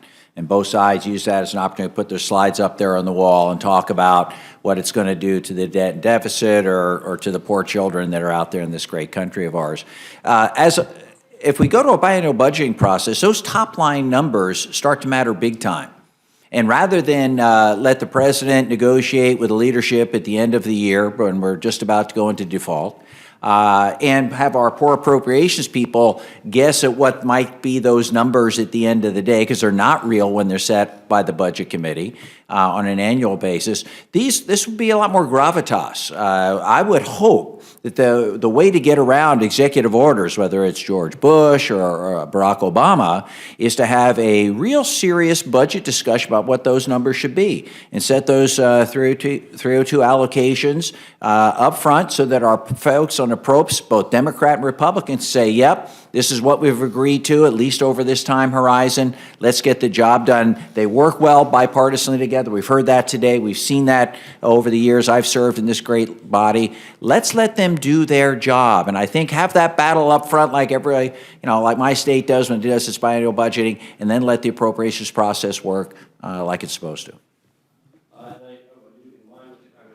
In line with the discussion of regular order, I want to ask the chairman if we, plan to move to markup of this bill in this committee at some point in the next few weeks or months. The ranking member and I have talked about doing additional hearings on this this bill. At the completion of those, we'll have the markup copy. That's wonderful, great, and that's the regular order, right? And so that's and there's too little of it in this body. I'm very proud to see it on this committee in this instance, and there's too little of that. We have hearings, we become informed. This particular issue is not a partisan issue, which is wonderful. But even on issues that are partisan, let people have their say and let them vote, and they're done. And you'll find that there's many issues where there's people on both sides of the aisle that have differing opinions, and that's what the committee process is for. We'll continue to gather information through an additional hearing, move to a markup process, and individual members on the committee will decide whether to advance it to the floor. I hope they do. And this should not be the end of this reforming this process either. I mean, I hope that those who oppose this come up with ideas that they bring to this committee, if it's in our jurisdiction, or to other committees if it's in another jurisdiction, because everybody who testified agreed that it's not working institutionally or for the country right now. I agree completely, and I think that would have near unanimity among the members of this body, as well as members of the American public, that's the case. So, I mean, let's change something. I'm for this. Would consider other ideas too. And I appreciate the indulgence here on the time, as I have my other responsibilities as a member of this committee to attend to, and I yield back. Thank you, Mr. Chairman. If I could go back, finish up, I have one more question, but I want to make two comments about what Mr. Cole said. First, as you brought up the Endangered Species Act, people in my district would be delighted for the Endangered Species Act not to be funded, not enforced, because there's a present proposal right now to declare as an endangered species the eastern diamondback rattlesnake, which is not endangered, but if it's declared to be so, would have an enormously detrimental effect on a number of industries. My second observation is this, and this is different from being in Congress, but it's not different in terms of human behavior. I spent over 30 years as a litigator, and when we had cases in state court where we didn't have good, firm rules, and sometimes judges didn't want to stand on them, cases would go on forever because lawyers would just go until you give them a deadline. When we were in federal court, the federal judges had very hard and fast rules. They enforced them. And by golly, a case that would take 2 or 3 years in state court would get done in a year or less in federal court because we forced it on people. And you'd hear lawyers in state court saying, oh, I can't get my case done in time, it would be a disservice to my client. That same lawyer over in federal court would get his job done because he had to. If we had to, and it forced us to do it, I just got to believe human behavior being what it is, you give us the darn deadlines, you hold us to the deadlines, we'll do our job, and we need to do our job. So just 2 observations. Last question. Yeah, do you want to respond to that? Just quickly, I couldn't agree more. I've seen this when I was in the state legislature in Oklahoma. We were told we couldn't get it. We shortened the session, firm start, firm end, couldn't go on past the end of May. And gosh, guess what? We passed just as many laws, all the work got done. So I agree with that. All I'm saying is that's not a decision you want the Appropriations Committee to make unless you tell us to make it. If you want to do that, that is great. I mean, again, it sure makes it a lot easier if we only appropriate to what's been authorized. That makes our job easier. So, but again, all I'm saying is you're going to have to tell all the members, okay, this is what we're going to do now going forward. Well, I think that would have to be said. Everybody would have to know at the beginning of the year, hey, this is what's going to happen. So authorizers get your job done. Appropriators don't appropriate unless it's been authorized. So take that. My last question. I'm holding up my friend, Mr. Newhouse here. Mr. McClintock, a lot of us think that to some extent we're just rearranging the chairs in the Titanic, because if we don't do something about entitlement spending, there won't be anything left to appropriate for defense, for natural resources, anything. Is there some way we can do something with the budgeting and appropriation process that would address that? Now, in the budget that we passed this year, we addressed entitlements. In the omnibus that was passed in December, we did not, because we don't appropriate entitlements. What can we do to get control over entitlement spending using the budget process, the appropriations process, something that's involved? Well, as you know, the overall architecture for both the mandatory and discretionary spending is set by the budget, not by the appropriations bills. Appropriations bills deal with the discretionary side only. The reconciliation instructions then are necessary in order to produce the legislation to fit all of the spending, mandatory and discretionary, within the parameters set by the budget. So going from a 1-year to a 2-year process literally cuts in half our opportunities to address these issues. Ultimately, this is a human process, as you've just pointed out, and it only works in concert with our own human nature. We have discussed a great deal about the importance of returning to regular order. We've discussed a great deal about the importance of deadlines and actually producing results. Isn't this a warning to all of us that the problem with our budget process is not its annual nature, but rather a number of other issues that desperately need to be addressed? Ribble mentioned one in particular, the importance of staying together and talking to one another when we miss a deadline. We're human beings. We can't resolve our differences if we're not talking to each other, and if you keep us here long enough, eventually we will resolve those differences. When we scatter to the four winds, we can't. We might be working very hard, but we're not working on resolving the impasses that develop. This brings me to the principal concern of the Budget Committee, and that is we are absolutely committed to bring a full reform package to the floor this year. We are very concerned that a patchwork approach to this problem will send all of us away saying, okay, well, we've dealt with that, we'll go on to other things, when the principal problems remain unaddressed. And the fact that we have spent so much time today not talking about the annual nature of the budget process, but a whole bunch of other factors should be a warning to us that that's what we need to address. I thank all of you. Let me make one final observation, quoting my favorite political philosopher, Jesus of Nazareth. He said, "Where your treasure is, so will your heart be also." We have a piece of the treasure of the people of the United States. I hope we all have enough humility to know we don't have all of it, and they get to spend that which we don't need. And there's a lot that we don't need that they should be spending. But that part of their treasure that we have should follow the heart, the will of the people of the United States. And I fear that we have fallen into a trap of letting the bureaucracies and the agencies and departments of the federal government work their will and not the will of the people. And I hope we'll come up with some process that will address that. With that, I yield back. Gentleman yields back. The gentleman from Washington, Mr. Newhouse. Thank you, Mr. Chairman. And after quoting Jesus, I'm not sure I have ability to proceed, but I do appreciate obviously the committee hearing on this very important subject. I would think if I took a poll of people in my district, they would think that this ranks right up there as one of the most important subjects that we as Congress can deal with. I would agree with Judge Hastings. I'm open to this idea. I think the record would show I'm a co-sponsor of the bill. I come from the state of Washington. I'm just like Mr. Schrader. I'm a product of a biennial budget system. We did not have the option of continuing resolutions in the state of Washington. I don't know if any state does. We stayed in town until we got the job done. Sometimes we were in Olympia until July when we should have been out of there in the spring. So it can be done.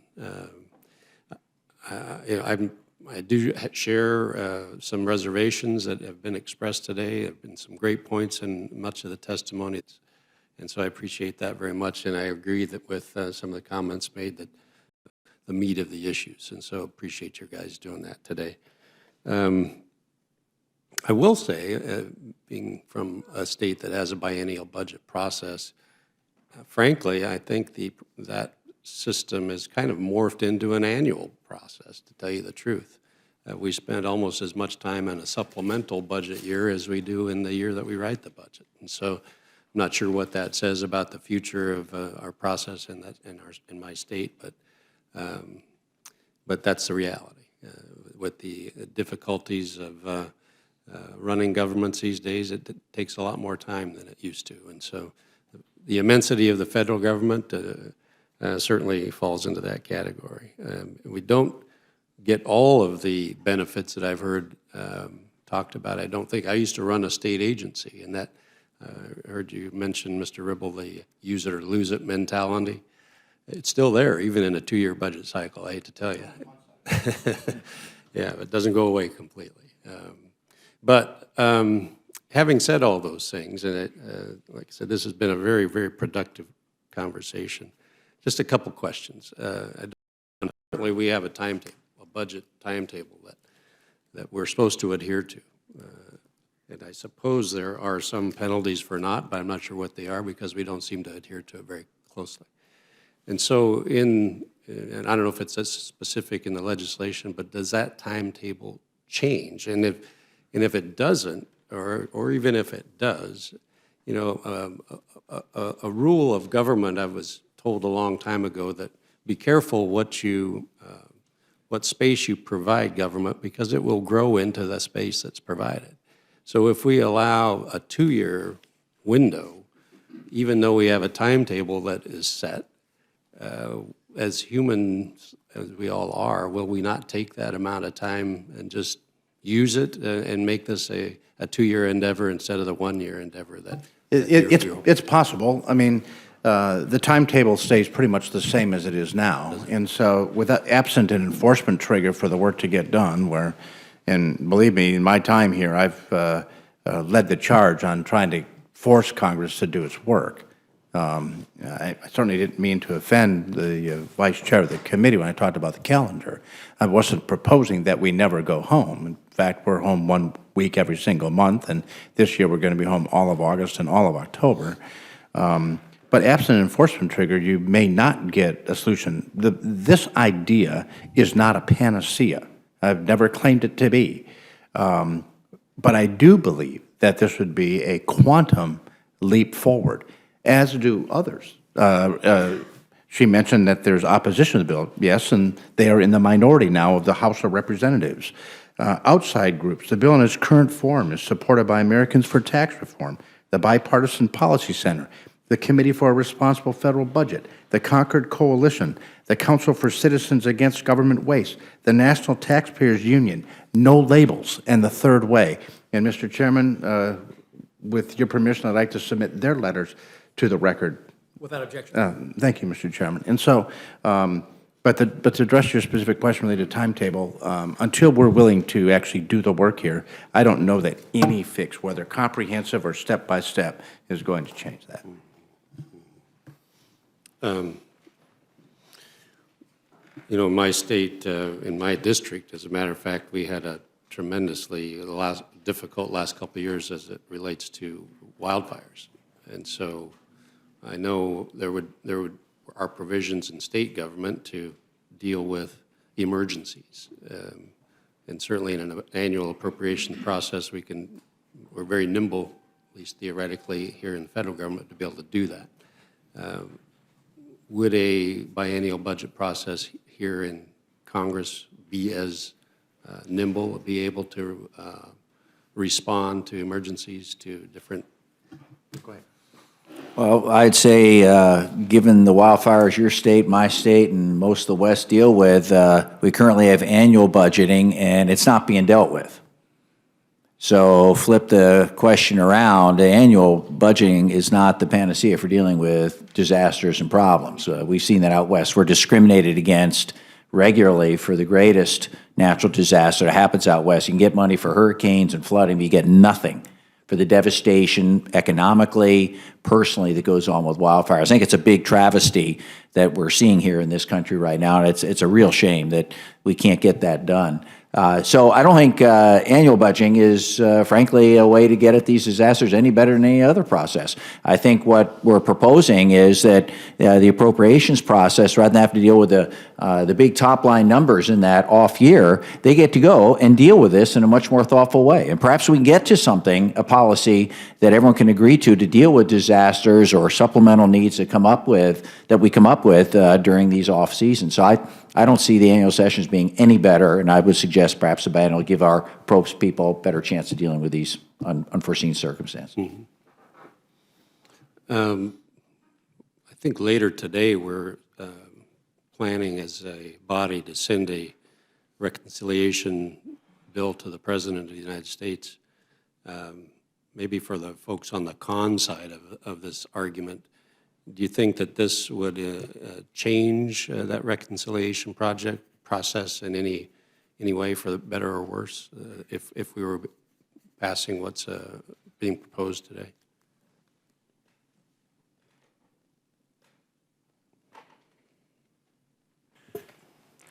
It would reduce by half the opportunities for reconciliation, for that aspect Just of that simple. Yeah. Well, yes, and it would, but there too, the fact that we have annual budget resolutions and that we have available to us reconciliation processes doesn't mean that we necessarily use it well.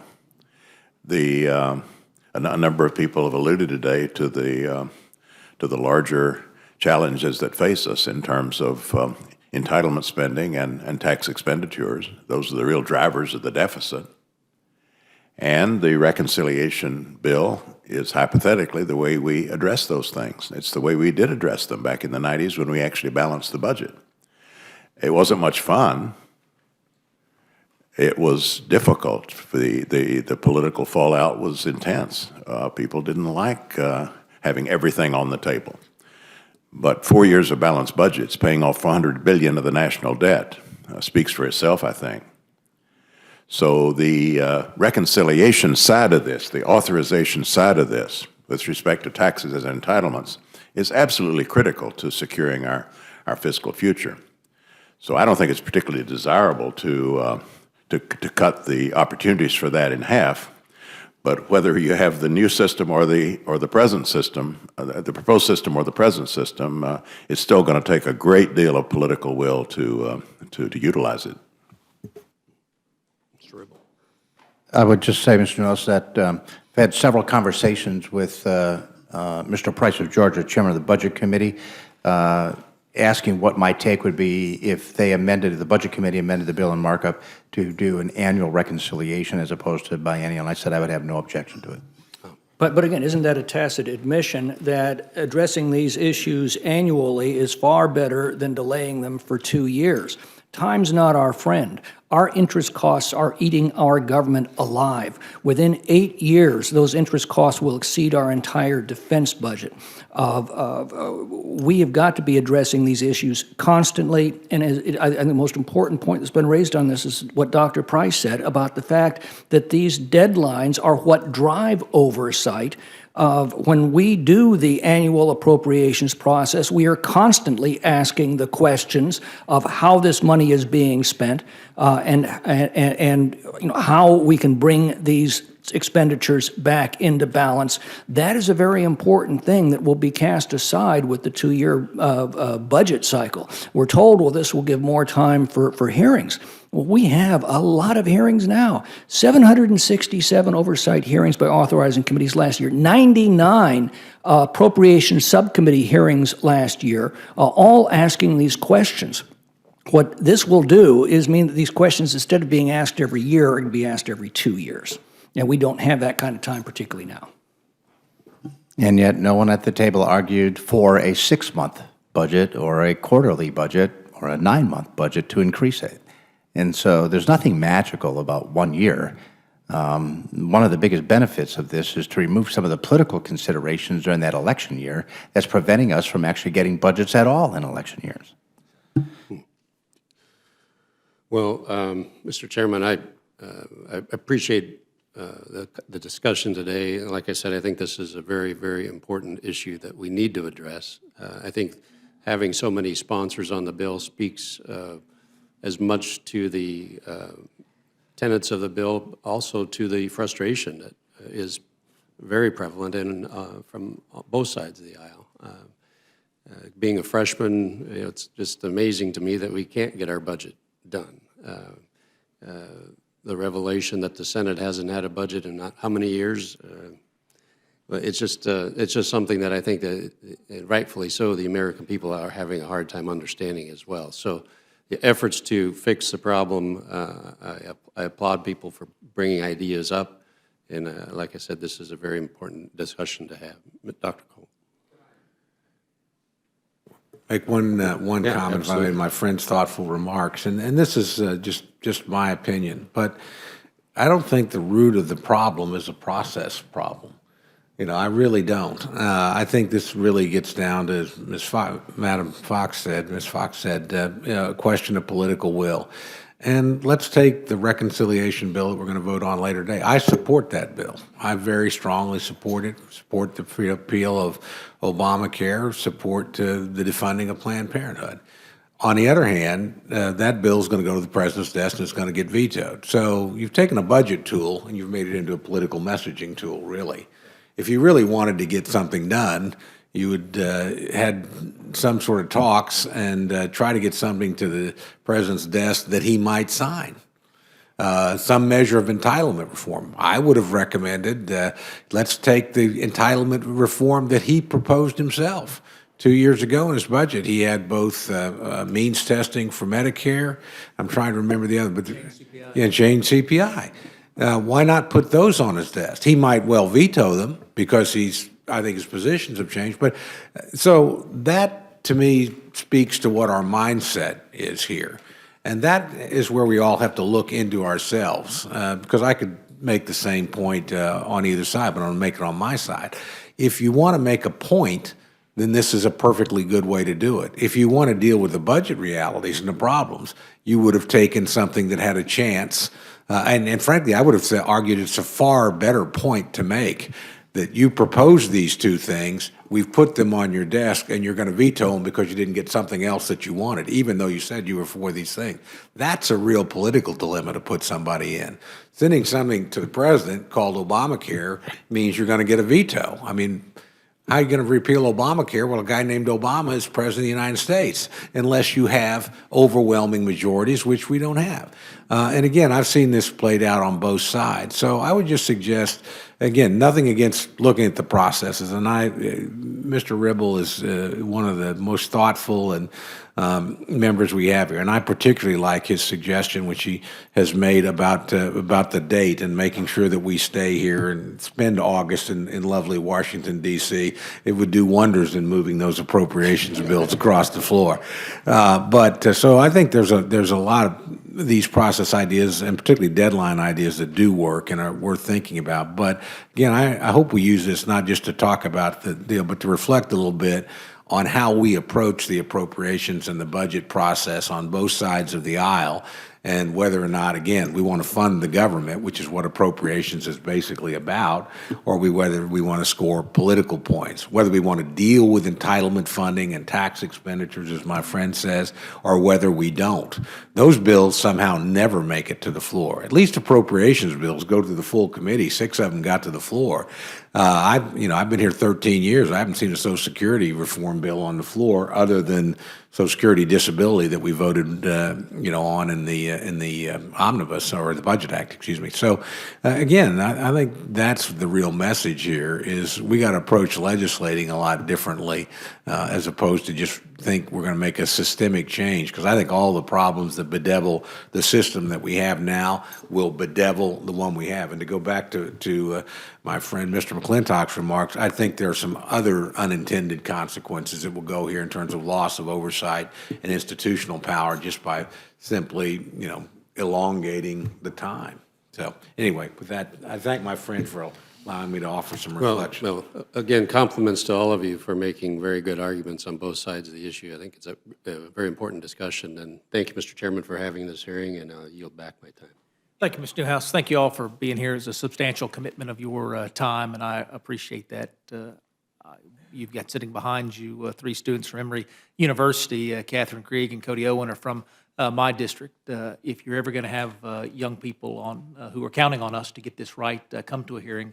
It's one with the kind of serious bipartisan search for solutions that this one has been. I appreciate the encouragement, as I know they do as well. This hearing, with the permission of the ranking member, is adjourned.